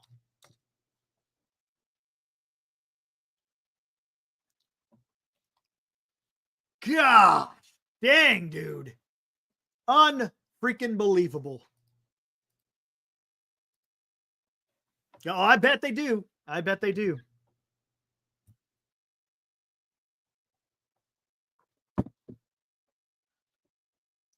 We were down a long layover with orders tell us we couldn't drink after being in Africa for 9 days. Yeah, that'll do it, man. Joshua, yeah. You got to be careful, especially where when you're in transit, you don't want people to get nuts. That makes sense. Both the Mets and the Padres also have Japanese pitchers. Yes, they do. Yeah, you're correct. Got Kodai Singo there in the Mets. You got, well, don't forget Chicago, Shota Imanaga. Also a Japanese pitcher for the Cubs. Padres, of course, you got. God, how come I can't think of his damn name? Yu Darvish. They also have a reliever too. Matsui, I think is his name, right? Matsui is a reliever for the Padres, so they got some Japanese pitchers. Benji says, I don't think Sasaki to the Dodgers is a lock. I know he says he prefers small markets, but Benji, He's trolling us. Matt, remember Benji last year? Remember when Ohtani made the announcement that he was going to be a Dodger? Sasaki immediately wanted to be posted because he wanted to come play with the Dodgers. Are you telling me that has changed since last year? Darvish said he would cry if Sasaki goes. He probably is, man. What am I doing for Thanksgiving? Hey, I'm cooking a turkey, having some mashed potatoes, some stuffing. Yeah. There you go. Some pumpkin pie. Eric, you offering Sasaki $300 million contract? Giants aren't. Somebody will, but the Giants aren't. Giants, unfortunately, Logan, I hate to say it, man. I don't know if you know the news. Giants are talking about cutting back their payroll in 2025. If you want to be excited about a pitcher, start looking towards Nate Eovaldi, Walker Buehler, but I don't think he's going to come here, or Shane Bieber.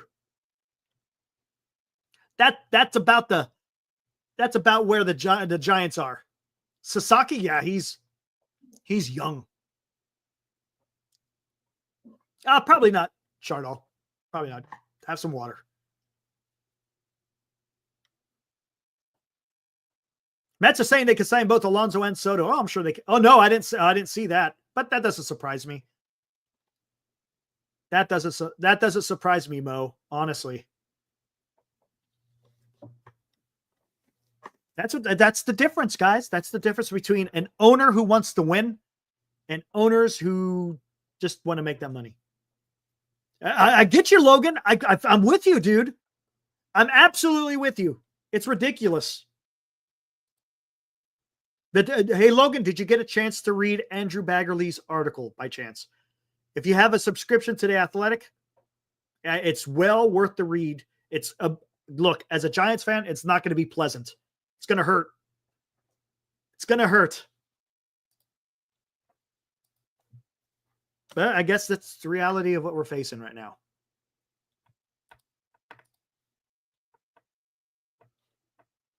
Freaking sucks, man. Still in favor of just running it back with the same crap if those are our options. I know, Joshua, right? What's the point then? Is that right? Right, Joshua, I get it. Because if you're just going to do that, is the team going to be that much better? Is it?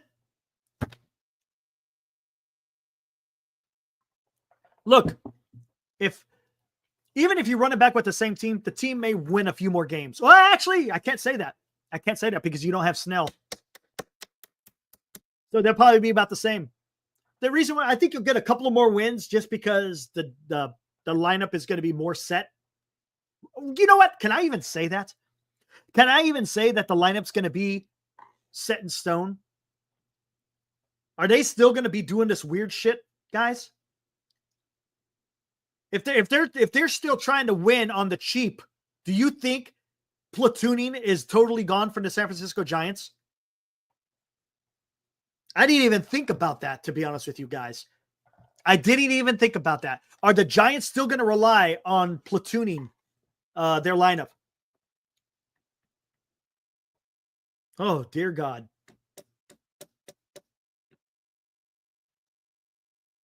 If I start seeing Wilmer Flores and Lamont Wade Jr. at first base,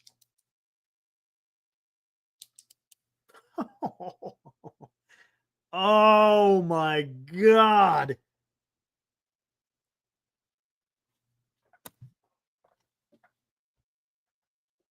But that's what I was thinking. Ha, Ibrahim. Yeah, he's been lurking, man. What's up, man? I've stayed quiet out of rage today. I can't blame you, Ibrahim.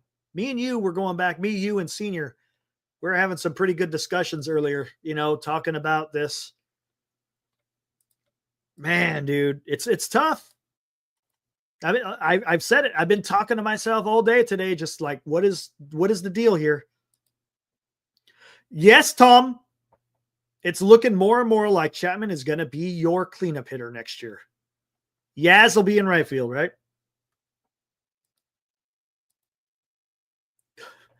Or Tyler O'Neill. Tell me, guys, does that make the team any better? If you moved off of Yaz, but then you signed Tyler O'Neill, is that really much different than what the hell you've been doing with Yaz? Let's take a look. Why not? Everybody loves Stathead. We'll do career numbers, by the way. You wait. Let's go last 3 years. You want to go last 3 years? Let's go last 3 years, not career. Last 3 years. Just get some, see how they've been playing recently.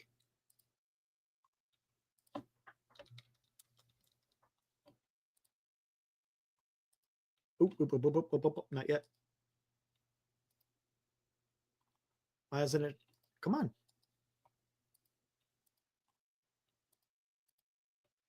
There we go. What the hell's going on? Killing me here. Choose seasons.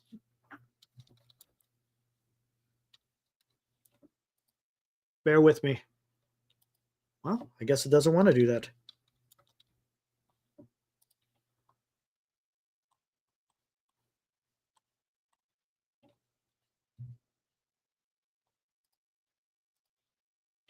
What the hell's going on here? Why isn't it giving me that?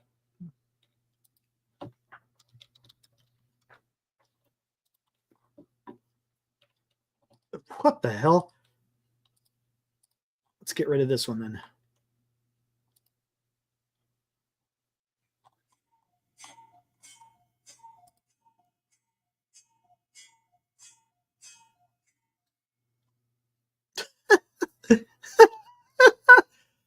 Are you serious?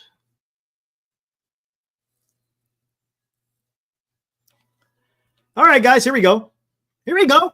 Let's get rid of Roki Sasaki for now. Want to do a comparison between Yaz and Tyler O'Neill?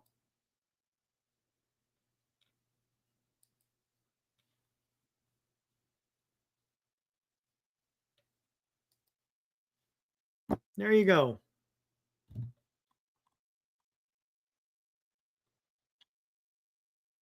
If I don't hear the Giants are top bidders on DeSoto and Sasaki, I'm done with the Giants for now. Logan, I hate to say it, man. I hate to say it, man.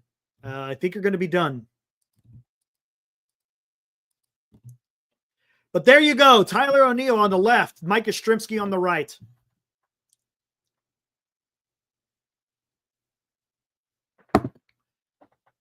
Yastrzemski's got a little bit better WAR because of his defense. He's played more games. O'Neill's got a little bit more home runs, RBIs, kind of close. Stolen bases. Tyler O'Neill. Hey, there you go. You want speed? Tyler O'Neill, man. He'll steal you some bags. Batting average, who gives a shit? Look at that. 234, 225. Again, guys, over the last 3 years, 2022 through 2024. On base, Tyler O'Neill will take a little bit more walks. OPS, similar. OPS plus, similar. Again, taking in consideration the ballpark. How do you like that, guys? So get rid of Yastrzemski, but sign Tyler O'Neill? That ain't happening. Yastrzemski's got better defense. Remember. Yeah, exactly, Alex. We're talking about the future outfielder for the San Francisco Giants. It's either going to be Yaz or Tyler O'Neill, probably. Yeah, it's sad. Do you understand why I feel the way that I do, Alex?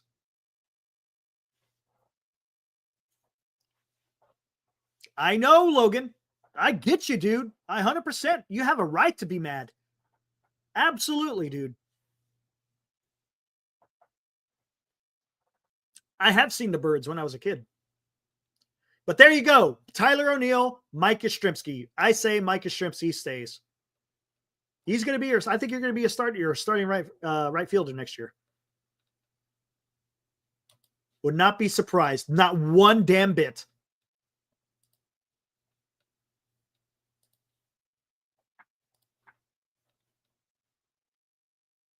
I know, man. Might as well have Close your eyes and go and think of 2010 to 2020. I know. I may have to just throw that DVD in there, the 2014 World Series movie. Those were the good old days.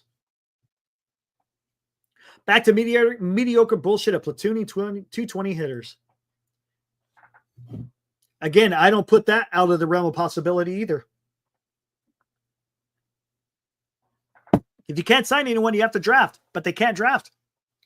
Again, Logan is coming here dropping truth bombs.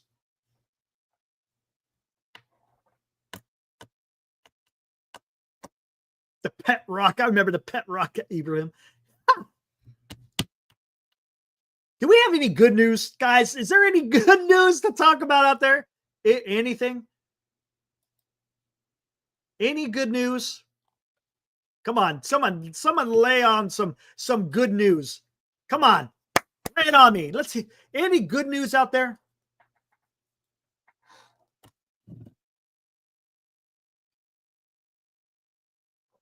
My coffee's pretty good.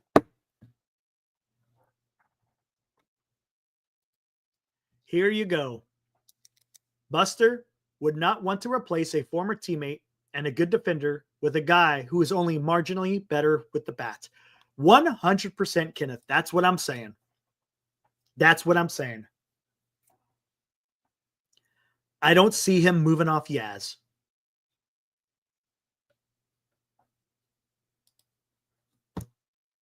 Logan.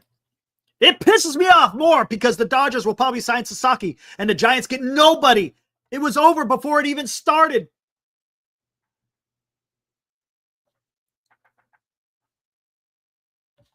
Yes, Logan. Golden State Warriors are off to a great start.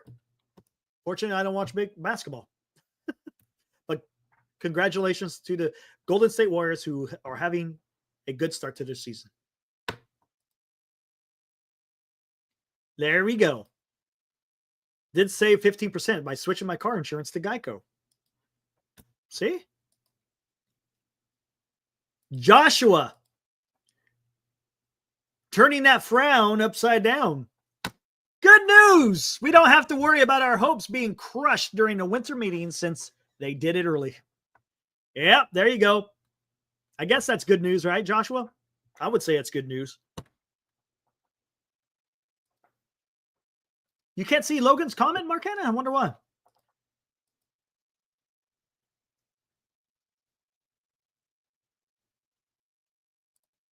Benji, Giants have the third largest international pool money out of all the teams to sign Roki. I think they're saving it for that infielder, right? Aren't they going to? I thought the Giants were in on that infielder from the Dominican Republic.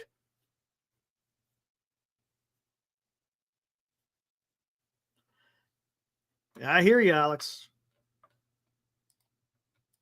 Ibrahim, seriously, though, we've turned into a joke. No wonder we did all the internal hire. Yeah, exactly. Who wants to join the shit show with Scrooge Johnson? Yeah, Scrooge Johnson. I brought that fact up, Ibrahim. It kind of makes sense now, right? Puts things, it clears the air of why they signed Manasian. Oh, absolutely. That's the biggest thing as a fan. Logan, what you're doing is you're speaking to the San Francisco Giants fan. 100%. It's a mental thing, right? Because that's all you have as a fan. Look, are we out there freaking putting on a uniform, swinging a bat, throwing the ball, catching the ball? No, we're not doing that. Running the bases. You sign these top guys, and then the confidence of the team rises, and they count to be also, okay, you're talking about that. They also attract other top players, 100%. And that's another thing. Great example. Logan, we had Matt Stairs on the show right when we first started. Within like the first 2 weeks, we had Matt Stairs on the show. And we asked him that specific question, this is specifically during the trade deadline, but this also could be, you could use it for the offseason as well. If a general manager doesn't go out there and improve the team, how did it make you feel as a player? It says, well, it made you feel like, hey, are we not good enough? Do you not have confidence in us to be able to to make the team better? Yeah, absolutely. I'm sure that does have a mental effect on players. Could you imagine, again, Logan, you go out there and you sign Juan Soto. Again, you sign Juan Soto not for 2025, 2026. Maybe you sign him for 2027 and beyond. But that's okay, because guess what? You're getting 10 years out of Juan Soto. 10 at least, right? Maybe more. But you're going to get 10 good years out of Juan Soto. Again, he's an investment. An expensive one, but an investment nonetheless. And as you allude to, Logan, and I talked about this earlier as well, you'll attract other players, man. And alternatively, the players who are on your team are going to play that much better because, hey, man, you got literally one of the best baseball players playing the game right now. Below Shohei Ohtani, who is there? It's going to be Juan Soto, right? Aaron Judge. Man, we could see it. I don't know what ownership is doing. I don't know. All right, Chardall, have a good one, man. Thanks for showing up. Appreciate it. I'll bring you on another time then. Yeah, Giants have a verbal agreement to sign the number 1 international draft prospect. That's why they can't spend money on Sasaki, right? Isn't that the truth, Mike? Isn't that money allocated for Joe Sarr, I think is his name? Joe Sarr?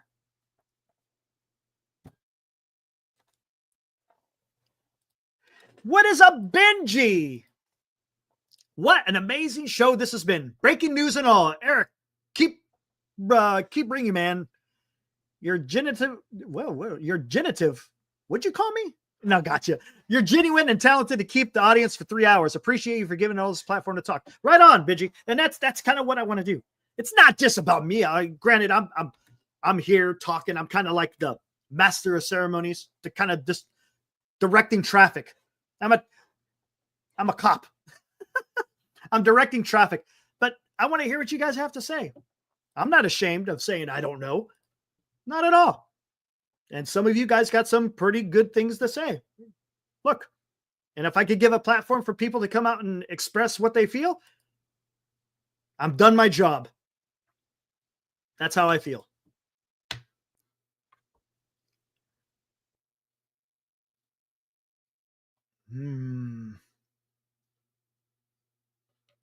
Not all of it, but I don't know how much they could spend. Maybe they could still for Sasaki. Yeah, they ain't getting Sasaki. Hey, Jim, Will's doing good. I talk to him almost every night. Yeah, he's doing good. Matter of fact, we were talking about what Veterans Day specials are coming up on Monday. Speaking of which, guys, Monday I will have an episode of Military History Chronicles. Monday on Veterans Day. Yes, Benji, correct. You know what? Do you want to, goodness, hold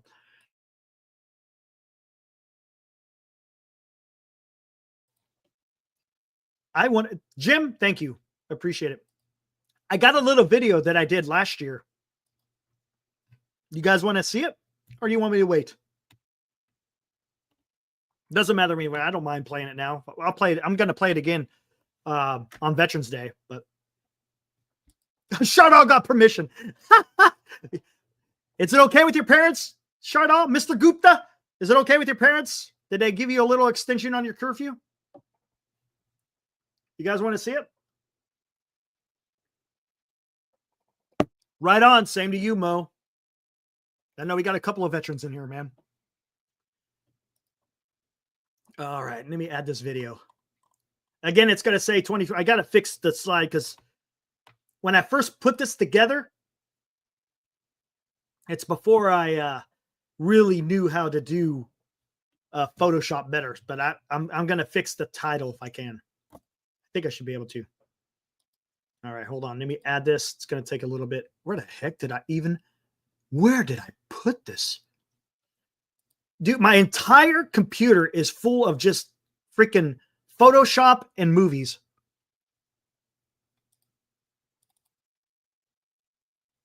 That wasn't it.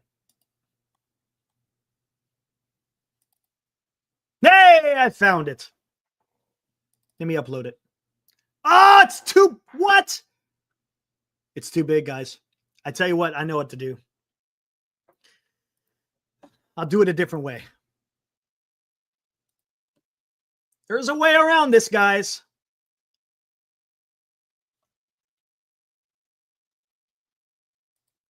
There's 100%. Wait, whoa. Nope, wrong one. Where is it at? Aha! There we go. There it is. Okay. Stand by. I better be careful. You know, this guy might freaking give me a copyright. I better watch out. This guy's an asshole. He might freaking call the cops. All right, here we go.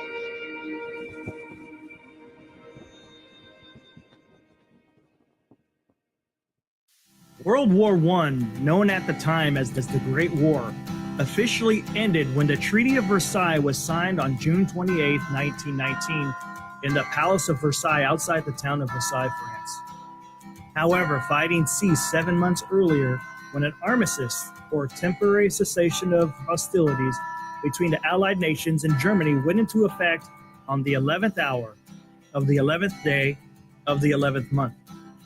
For that reason, November 11th, 1918 is generally regarded as the end of the war to end all wars. Veterans Day continues to be observed on November 11th, regardless of what day of week on which it falls. The restoration of the observance of Veterans Day to November 11th not only preserves the historical significance of the date, but helps focus attention on the important purpose of Veterans Day. A celebration to honor America's veterans for their patriotism, love of country, and willingness to serve and sacrifice for the common good. An example of American veteran patriotism, love of country, and willingness to serve and sacrifice for the common good can be shown long before the idea of Veterans Day came about. President Abraham Lincoln's Gettysburg Address illustrated many concepts about our nation at the time, one of which is the sacrifice Americans made to defend the nation. President Lincoln's ideals expressed in the Gettysburg Address can also be attributed to all veterans who have served the nation, which some have paid the ultimate price. The following are excerpts from President Lincoln's most profound speech. Now we are engaged in a great civil war, testing whether that nation or any nation so conceived and so dedicated can long endure. We are met on a great battlefield of that war. We have come to dedicate a portion of that field as a final resting place for those who gave their lives that the nation might live. It is altogether fitting and proper that we should do this. But in a larger sense, we cannot dedicate, we cannot consecrate, we cannot hallow this ground. The brave men, living and dead, who struggled here have consecrated it, far above our poor power to add or detract.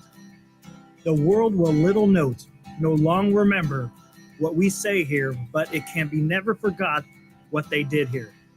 It is for us, the living, rather, to be dedicated here to the unfinished work which they fought here, have thus so far nobly advanced.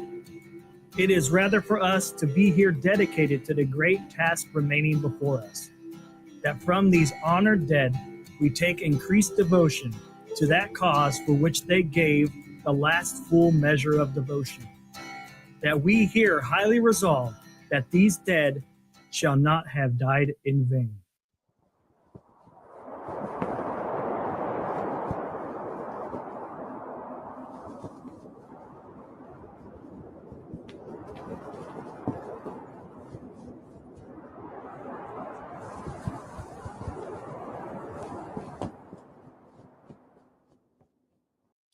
All right, there you go.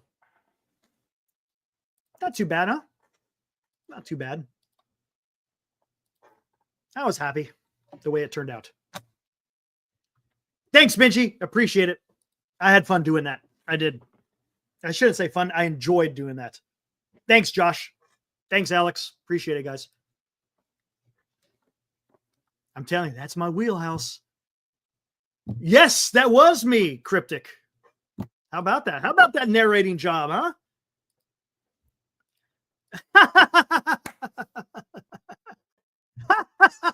Thanks, Jim. Thanks. Cryptic, always coming with the jokes, man. It's good stuff. Man, anytime I get to quote freaking Abraham Lincoln, woo-wee, that's a win, right? Thanks, Mo. Again, guys, on November 11th, this coming up Monday, I'll replay that video on Military History Chronicles. It's going to be a lot to talk about on Military History Chronicles. You know, what is going to be the new direction as far as foreign policy? Isn't it though, Benji? Absolutely. Man, that's when men knew how to write. That's when men knew how to write, man. Gosh, dang it. It's kind of like a lost art form, it seems. Anyways, what do we got here? Who is this? I have no idea. I have no idea who has just popped in. Let's see who it is. Michael Lionheart, what's up? Hey, how's it going, man? It's going. Who are you? I'm doing good. My name is Michael Lionheart, dude. Okay. How's it going? It's going, man. It's Where you going. from? It's going. I like it, man. You a Giants fan? That I am. All right, man. I like it, dude. I like it. You know me. I like talking about baseball. Fair enough. Who's your team? St. Louis Cardinals, baby. Okay. Talk to me, man. I thought the Cardinals were going to make a better move there in the offseason. You guys picked up, was it Fetty as a starting pitcher? I thought you guys were going to start making a little bit of a run. What happened? You know what? I'm going to be honest with you. Eric. It's the coaching staff. You know, I believe our coaching staff is not the best. Okay, fair enough. You think Benji Molina is going to eventually be a manager for the St. Louis Cardinals? I don't know. I'm not sure about that one. It really comes down to what the Jews want, though. Oh, come on, dude. Dude.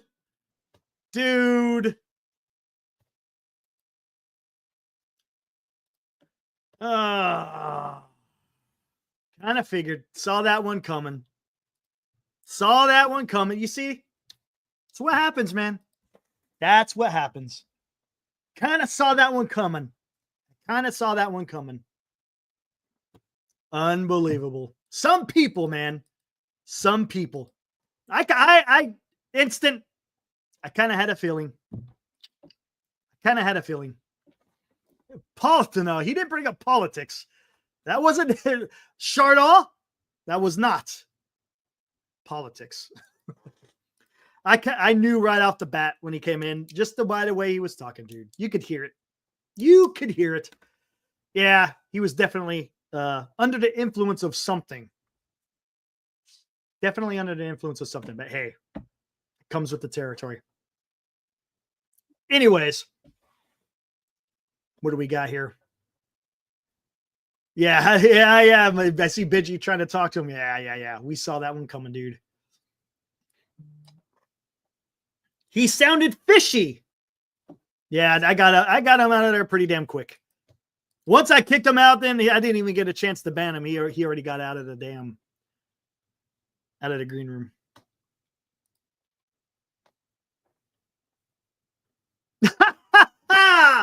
If Chardall thinks he's off, that's bad. All right. Hey, you know what, man? We're going 3.5 hours. What do you guys think? What do you think? Bring in Chardall? Yeah, that guy ain't from no damn. No, not at all.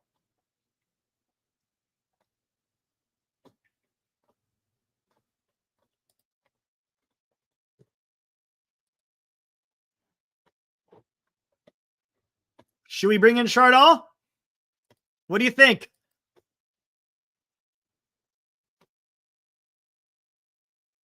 Keep the train running.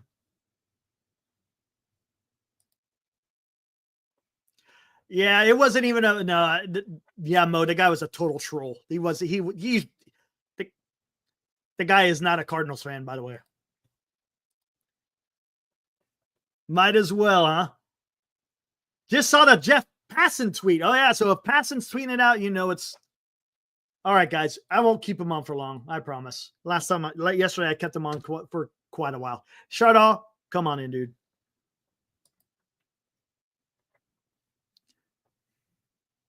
Hold on one second. Let me grab something.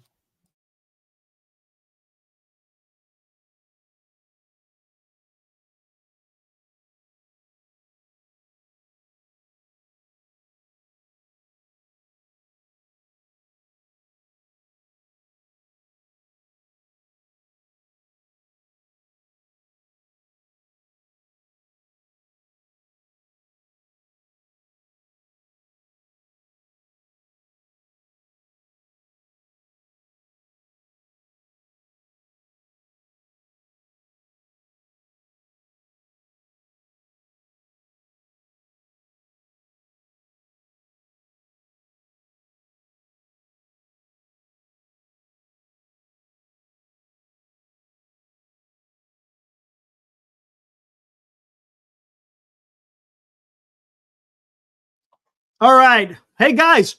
Ty Cobb is in the building. Think I should let Ty Cobb come in?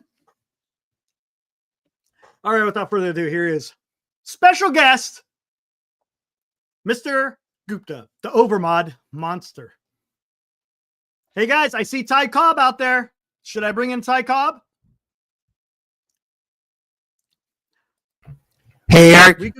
Whoa. Calm down, man. How are you doing tonight? Good. How are you? Good.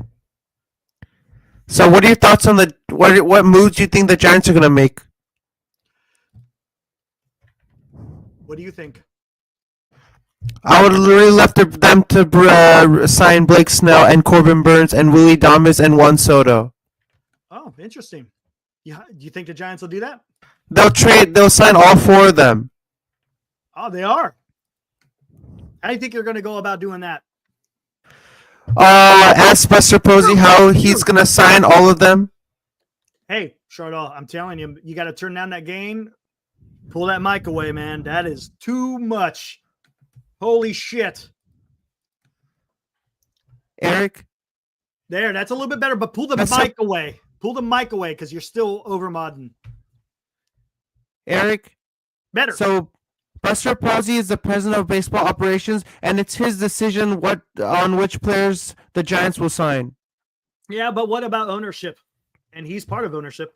What about the whole wanting to rein in the payroll, man? How do you get it done? I mean, he just has to see which players are available to sign in the offseason. Yeah, but what I'm talking about money. Sounds like the Giants don't want to spend a lot of money this offseason. This is the Giants having a massive cut in the payroll. This is not good news. Not good news. Yep. We already heard bad news today. Yeah, what was that? What was that bad news? Roki Sasaki is going to sign with the Dodgers. Did you just say Roki Sasaki? Look at this from Jeff Passan. The Chibata Lotte Marines are posting Roki Sasaki, the 23-year-old right-handed, regarded as one of the best pitchers in the world. Chardal, best pitchers in the world, paving the way for him to play Major League Baseball in 2025. Really? Is that what they're saying? The best pitcher in the world? Come on. Eric, is Joe DiMaggio saying that I suck? Could be.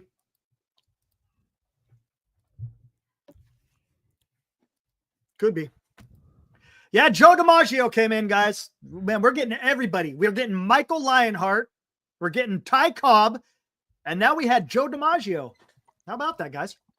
But there you go. What do you guys think? Is Roki Sasaki regarded as one of the best pitchers in the world? The world. They're not talking about the National League. They're not talking about the American. They're not talking about the MLB. They're saying the world, Chardall. I'm a Giants fan, so I don't think that he's the greatest pitcher because I'm not a Dodger fan. Is that where you think he's going to? I'm not a Dodger fan. I wasn't. Yeah, you cryptic. Oh, my bad. I didn't know. Eric, I want Roki Sasaki to come to the Giants. Oh, cryptic, I didn't know, man. Sorry, dude. I got an itchy trigger finger right now. My bad. Hey, look, on the record, Giants Sports Talk Live has banned Joe DiMaggio. Oh, man. Eric, yes. I'm a big fan of Giants Sports Talk Live. I think you and Glenn hold this network down, and I don't think there would be any other people than you two who would run this network. Yeah, yes. If we were not here, there would be no Giants Sports Talk Live. You are correct there, Shuttle. Where's Glenn?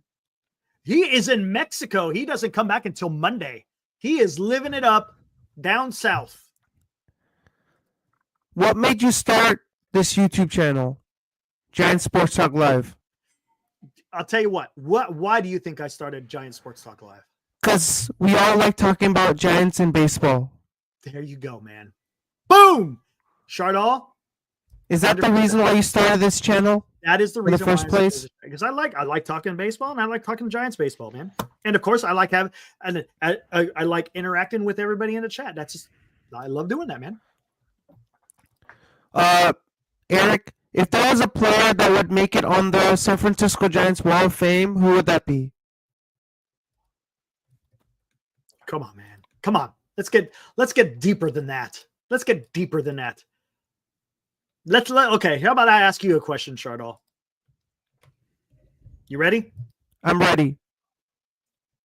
I'm not going to ask you to do your elevator pitch for Juan Soto because I got the feeling that ain't happening. Let's see. What can I ask you? Let's see. Chat, help me out with this. Let's see. I want to ask you something that's going to challenge you a little bit, Chardall. Let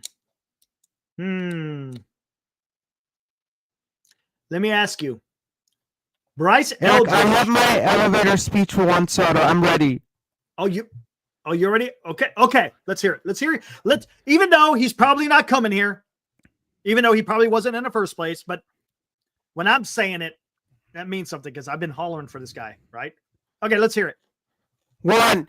Imagine playing for a legendary franchise with a passionate fan base in one of the most iconic cities the San Francisco Giants have to offer. Unparalleled success, iconic venue, growth opportunities, cultural fit, and financial considerations. Join the Giants one together. Let's bring another championship to the Bay. Hey! Chardall! That was good. I like it, man. You hit on the history of the team, talking about being with an iconic franchise, talking about some money. There you go, man.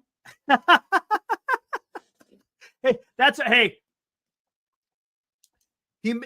we're using ChatGPT. I was using ChatGPT to have a script. Oh, that's fine. And then I read off of my phone. That's okay. But I kind of wanted you to kind of not cheat. If I was a co-general manager of the Giants, I would love to have you on my team because I want history, and I think you, Juan Soto, will bring that to our team. Okay, that's a little bit better. See, at least that's coming off the top of the dome right there. That's okay. Juan Soto, you might be one of our best players, and we want somebody like you who can hit with power and can catch really well. Hey, you know what? Sold. I think Juan Soto, if he heard that, I think Juan Soto would be like, yep, I'm coming to San Francisco. Problem is, the Giants don't have the money to give it to him right now. So you're saying my elevator speech has propelled Juan Soto to join the Giants? Yes. Let's see what else we got here. Gosh.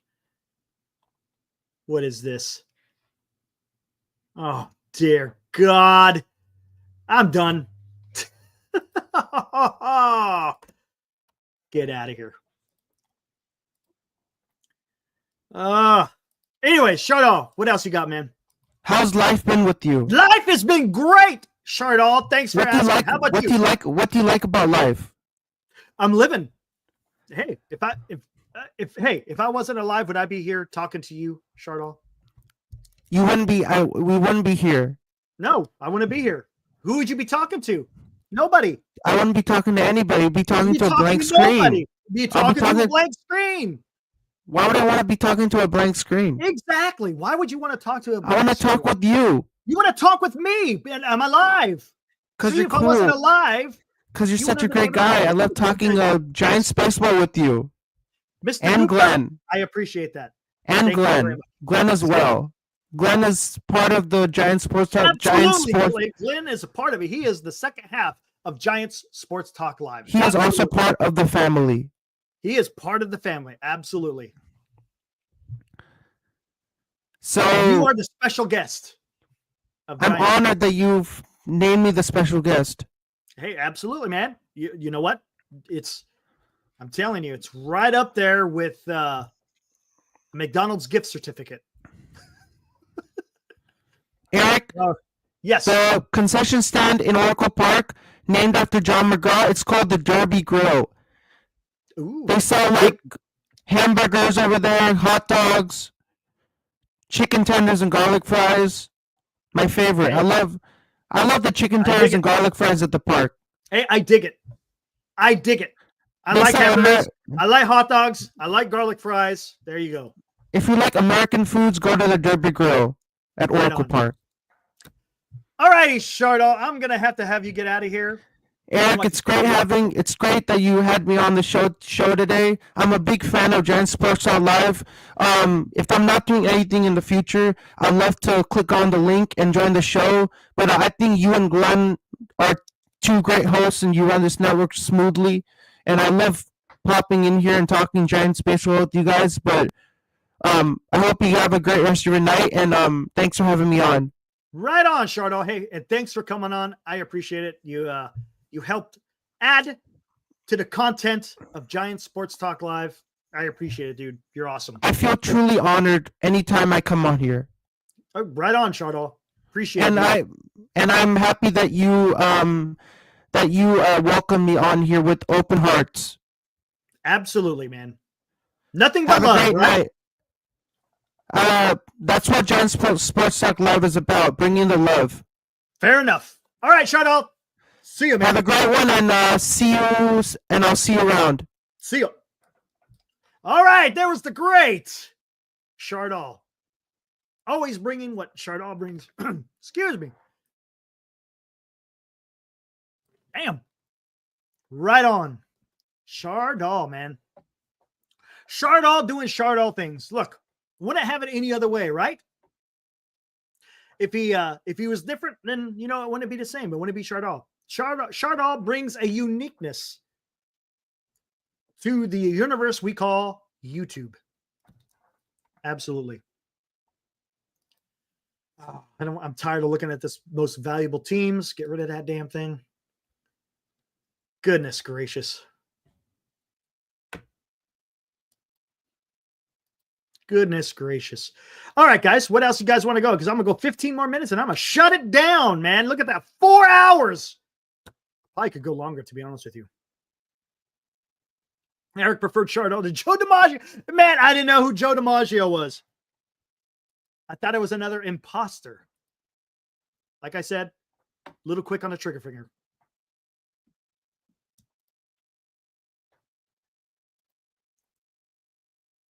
Look at this, man.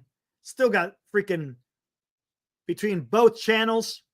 Got 44 people in here between Northern California Sports and Entertainment and Giant Sports Talk Live. You guys are awesome. 4-hour show for a Baggarly article. Imagine if Soto signs. Eric is not sleeping. Gosh, dang it, man. I hate to say it, but I don't know if that 12-hour shift is going to be in play. Well, who knows? Do they surprise us? Do the Giants surprise us? Was this just a big, is it a ruse? Is this a ruse, guys? Is this article a ruse? Are we being fooled? Are we being sold a bill of goods? Is it diverting our attention from something else? I have yet to hear, guys, I have yet to hear that the Giants are going to be meeting with Juan Soto. I've heard it with the Mets and I've heard it with the Yankees, but no other teams, to be honest with you. And maybe that's just who it is. Maybe it's just between the Yankees and the Mets. You think Posey wants to make a splash? I don't know, man. Unless it's a trade. I think maybe that's the only possible route where you can make some noise is in a trade. Who will that involve, man? I guess we're going to have to wait and find out. Yeah, at least. Yeah, I forgot. He said he was going to get 6 jerseys. 6 jerseys. We were going to give away a jersey every 2 hours during the 12-hour show if Juan Soto signs. I don't know how the heck he was going to do that. But I think that's starting again. It's getting dimmer. Getting dimmer. It's going to be a 30-minute show if we get nothing. Absolutely, Mo. That's going to be tough. I mean, how do you come up here and you... It's not going to be a show singing the praises. Let's just say that. It will not be singing the praises. It's going to be a little bit more critical. As it should be, right? Don't we expect better? Isn't that... I've been saying that from the very beginning. Don't you... my expectations... Yes, John White. Yes. Did you read the article, by the way, John? Or are you just hearing about it? See, I think there's a few people out there who probably don't know about it for the simple fact with the Athletic, it doesn't get as much push because it's behind a paywall. But yes, Giants are talking about cutting payroll. Yes. Sad? Yeah, that's a good word.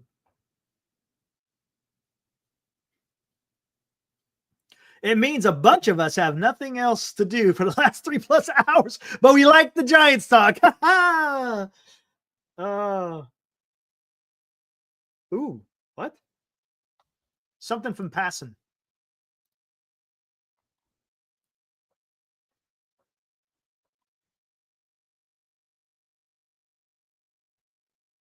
Ooh.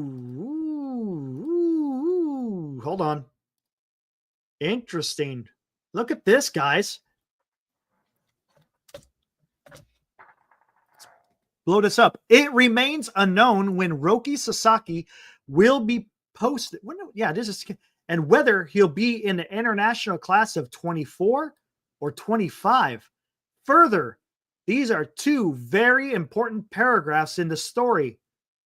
The perception he is bound to end up as an LA Dodger is extremely premature. Los Angeles will be linked strongly to Sasaki, but assuming he will go to the Dodgers is premature. While the presence of Sasaki's Samurai Japan teammates Otani and Yamamoto in Los Angeles is advantageous, the attention they bring and the media horde that follows them adds a different element than other teams. Throughout the 2024 season, MLB presidents of baseball operations and general managers were fixtures at Sasaki's starts. Sasaki is close with right-hander Yu Darvish, whose team, the San Diego Padres, figures to be a potential landing spot. Both New York teams have extreme interest in Sasaki, though he could also opt for an organization with pedigree and experience, the Chicago Cubs. A team in an international city, the Toronto Blue Jays, one whose past success with Japanese players still resonates. Darvish started his career with the Texas Rangers, or those whose reputation for bringing the best out of players might appeal the Tampa Bay Rays. Plenty of other franchises can and will make strong appeals to Sasaki once he is posted. Interesting, guys.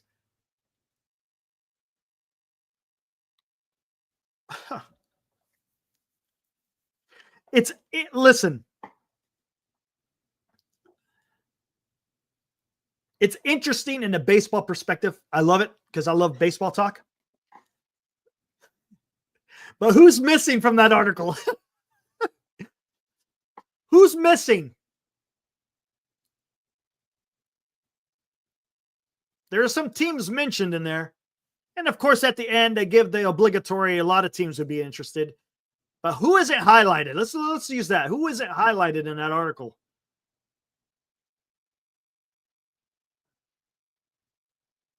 Yeah, the Giants. Nowhere to be seen. It is what it is. The Rockies. Yes. Oh, gosh. Well, interesting, guys. John White says there's a photo of Sasaki in a Padres shirt playing ping pong. Again, his best bud is Yu Darvish. Show Sasaki the commissioner's trophy. Of course. Ooh, if he goes to the Padres, there you go, man. And you know what? And what is the one thing that the Padres need, guys? What is the one thing the Padres? Let's talk about this. Padres need a starting pitcher. They need starting pitchers. Joe Musgrove is going to be on the shelf. So now you got Yu Darvish, Roki Sasaki, Michael King. Who else? Who's the other starters that Padres got? Man. And let's not forget, they got a hell of a lineup. And they got a pretty damn good bullpen. Cease. Oh my God, I forgot about Cease. Look at Cease, Sasaki, Darvish, King. Bro.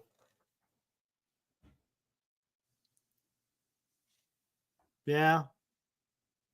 Yeah.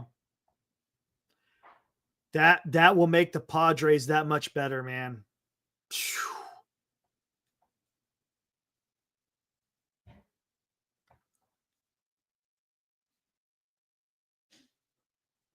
Yeah, Posey is keeping a low profile. It's probably best, to be honest with you. Better just not to say nothing.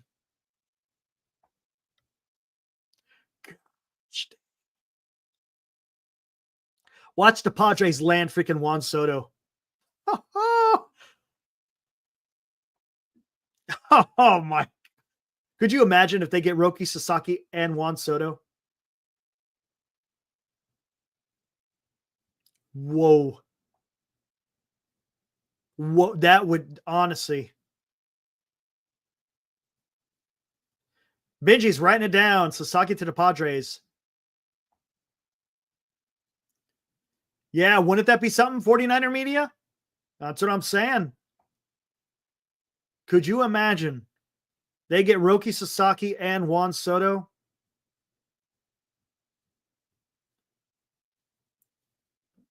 Say nothing and carry no stick. Yeah, there you go. The opposite of what Teddy Roosevelt.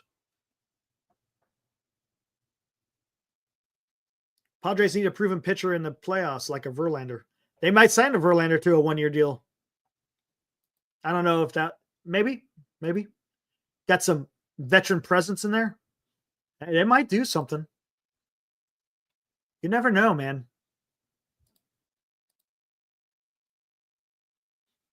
Posey keeping it close to the chest. He could be. We don't know what the hell's going on. We do know one thing. I don't know how they're going to afford Snell. I mean, I guess if you want to get Snell and Kim, maybe it gets it done. Maybe that's it. Snell and Kim. Would Snell go back? What's up, Carter? Would Snell go back to the Padres? Could you see the Padres doing that? Padres going after Snell, Sasaki, and Soto? Whew. Padres are bold enough to do that. I could see the Padres freaking doing that. God, especially after this last postseason. Yeah, exactly, Carter. Padres want to win. It's possible. And they've shown the propensity to go out there and make some big moves. Preller, yeah. You don't doubt Preller. Oof.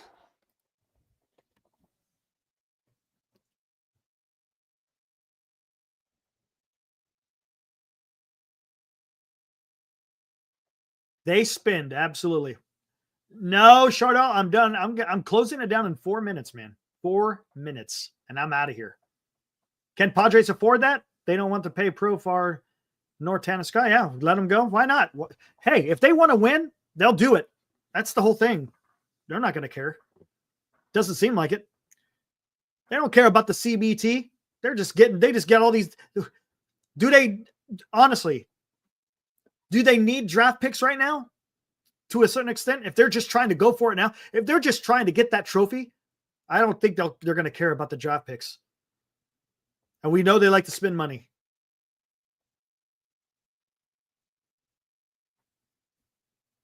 I'll think about that, Charlotte.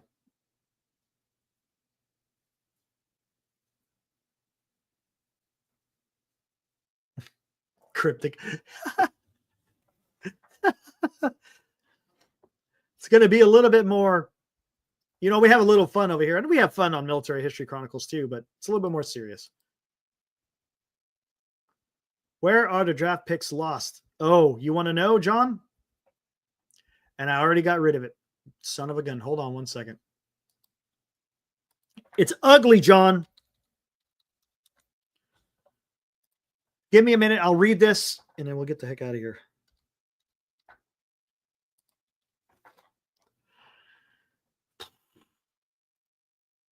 It's tough, man. I hate freaking going all over this again. Not because I don't mind reading. It's just, it'll piss you off, man. Where was it at? Here we go. Here we go, John. Who is it tied to? Anyone with a, well, I'll show you. I'll show you. Well, wrong one.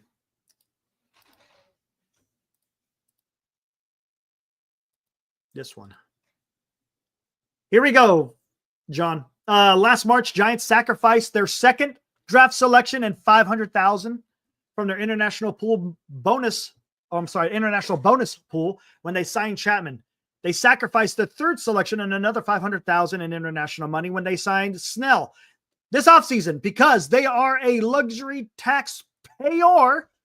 Signing a qualified free agent would cost them their second pick plus their fifth pick plus $1 million from their international pool. Signing a second free agent with a qualifying offer would cost them their third and sixth pick. So, John, if they sign one of the players with a qualifying offer, you lose your second and your fifth pick. If you sign a second player with a qualifying offer, you lose your third and your sixth pick. So if you sign two players, you're going to lose 4 picks. 4 picks plus money, international pool money. And now you ask, who is this tied to? Soto, Adames, Alonso, Bregman, Burns, Fried, Hernandez, Manaya, Nick Martinez, Nick Pivetta, Santander, Severino, and Christian Walker. So all those players have a qualifying offer attached to them. So if the Giants try to get any of those players, you're going to forfeit 2 picks plus $1 million per pick.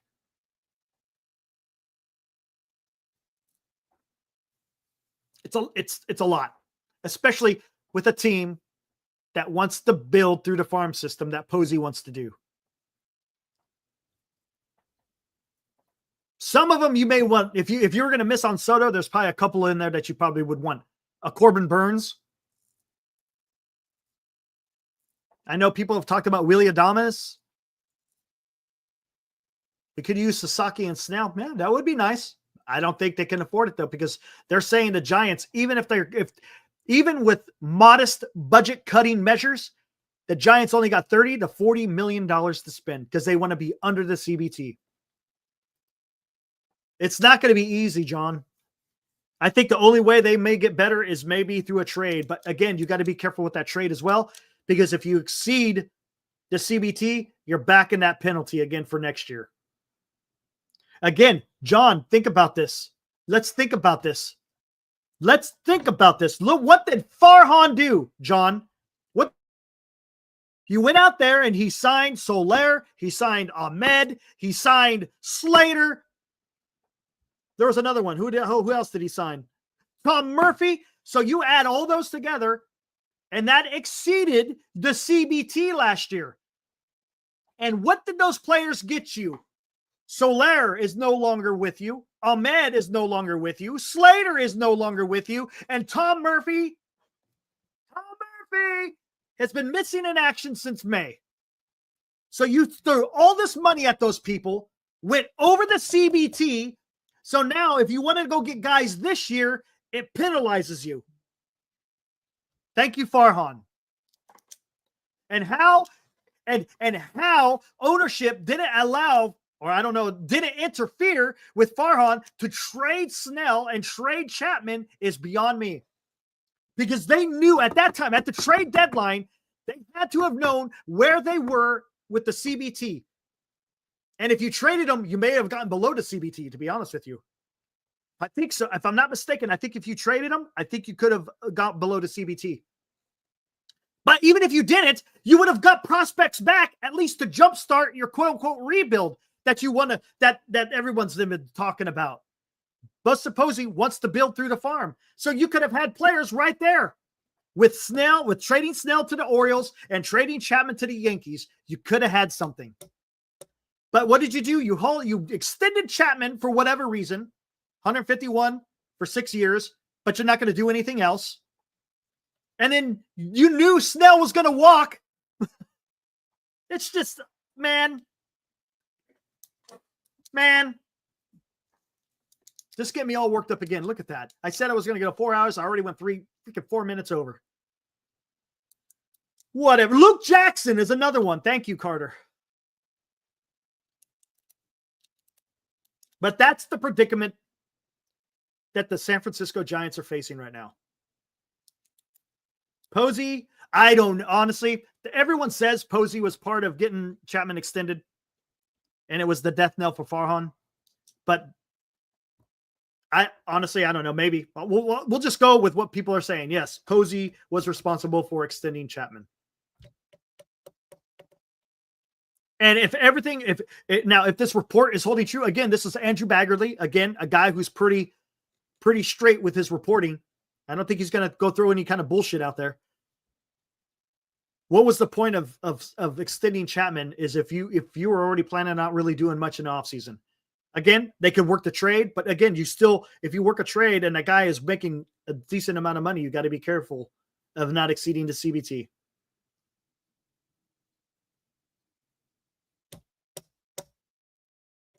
If they gave Chapman a 3-year contract, he would have been tradable. That's another good, that whole opt-out thing. Yeah, good point there, Mo. I think he still could have traded him last year to a team who was competing. You're telling me the Yankees wouldn't have taken him? The Yankees could have been that much better with having Chapman at third base. Whatever. It is what it is. Hey, guys, I'm getting the hell out of here. I've done 4 hours and 5 minutes. I feel pretty good though, but I'm done. I am done. Guys, I appreciate all the support. You guys are awesome. Hanging in there with me. Again, guys, it's all about just having fun, having conversation. I appreciate you guys. And hey, be back here tomorrow. You bet, Alex. Instant. Joshua, 49er Media. All you guys. You guys are all appreciated here. Tomorrow, again, 8 o'clock. Producer Ryan, what's up, dude? Be back here 8 o'clock. What the hell am I going to talk about? It seems like every day there is some type of news out there that we could talk about. Something. Maybe we talk about the Giants signing Juan Soto. Yeah, right. Thanks, man. MHC is coming on Monday, November 11th, in remembrance, or I should say that's not celebrate. Let's say in remembrance of Veterans Day. So yes, Monday, November 11th, I will have a Military History Chronicles episode. And we'll talk Joe DiMaggio. Oh, hey, maybe there'll be some Roki news. Yeah, there you go, Alex. There may be some Roki news. Absolutely. I don't expect him to go to the Giants. Come on. We'll see. But it was interesting, again, to recap, Jeff Passan says it might be a little bit of premature that he's going to the Dodgers. I thought for sure he was going to go to the Dodgers ever since last year. But it looks like there may be some other players in for Roki Sasaki. The heck do I want to play? I already played that yesterday. Do I? That's coming now. I'll just do the normal stuff. I don't even want to play the damn Soto thing. Gah! Anyways, guys, be back here 8 o'clock p.m. Pacific. Hope to see you guys all again. We'll see what we'll have to talk about. Maybe some Roki Sasaki, maybe some other baseball news. We'll see what's going on. Anyways, guys, enjoy the rest of your morning. And we'll see you guys tomorrow, 8 o'clock. Woo!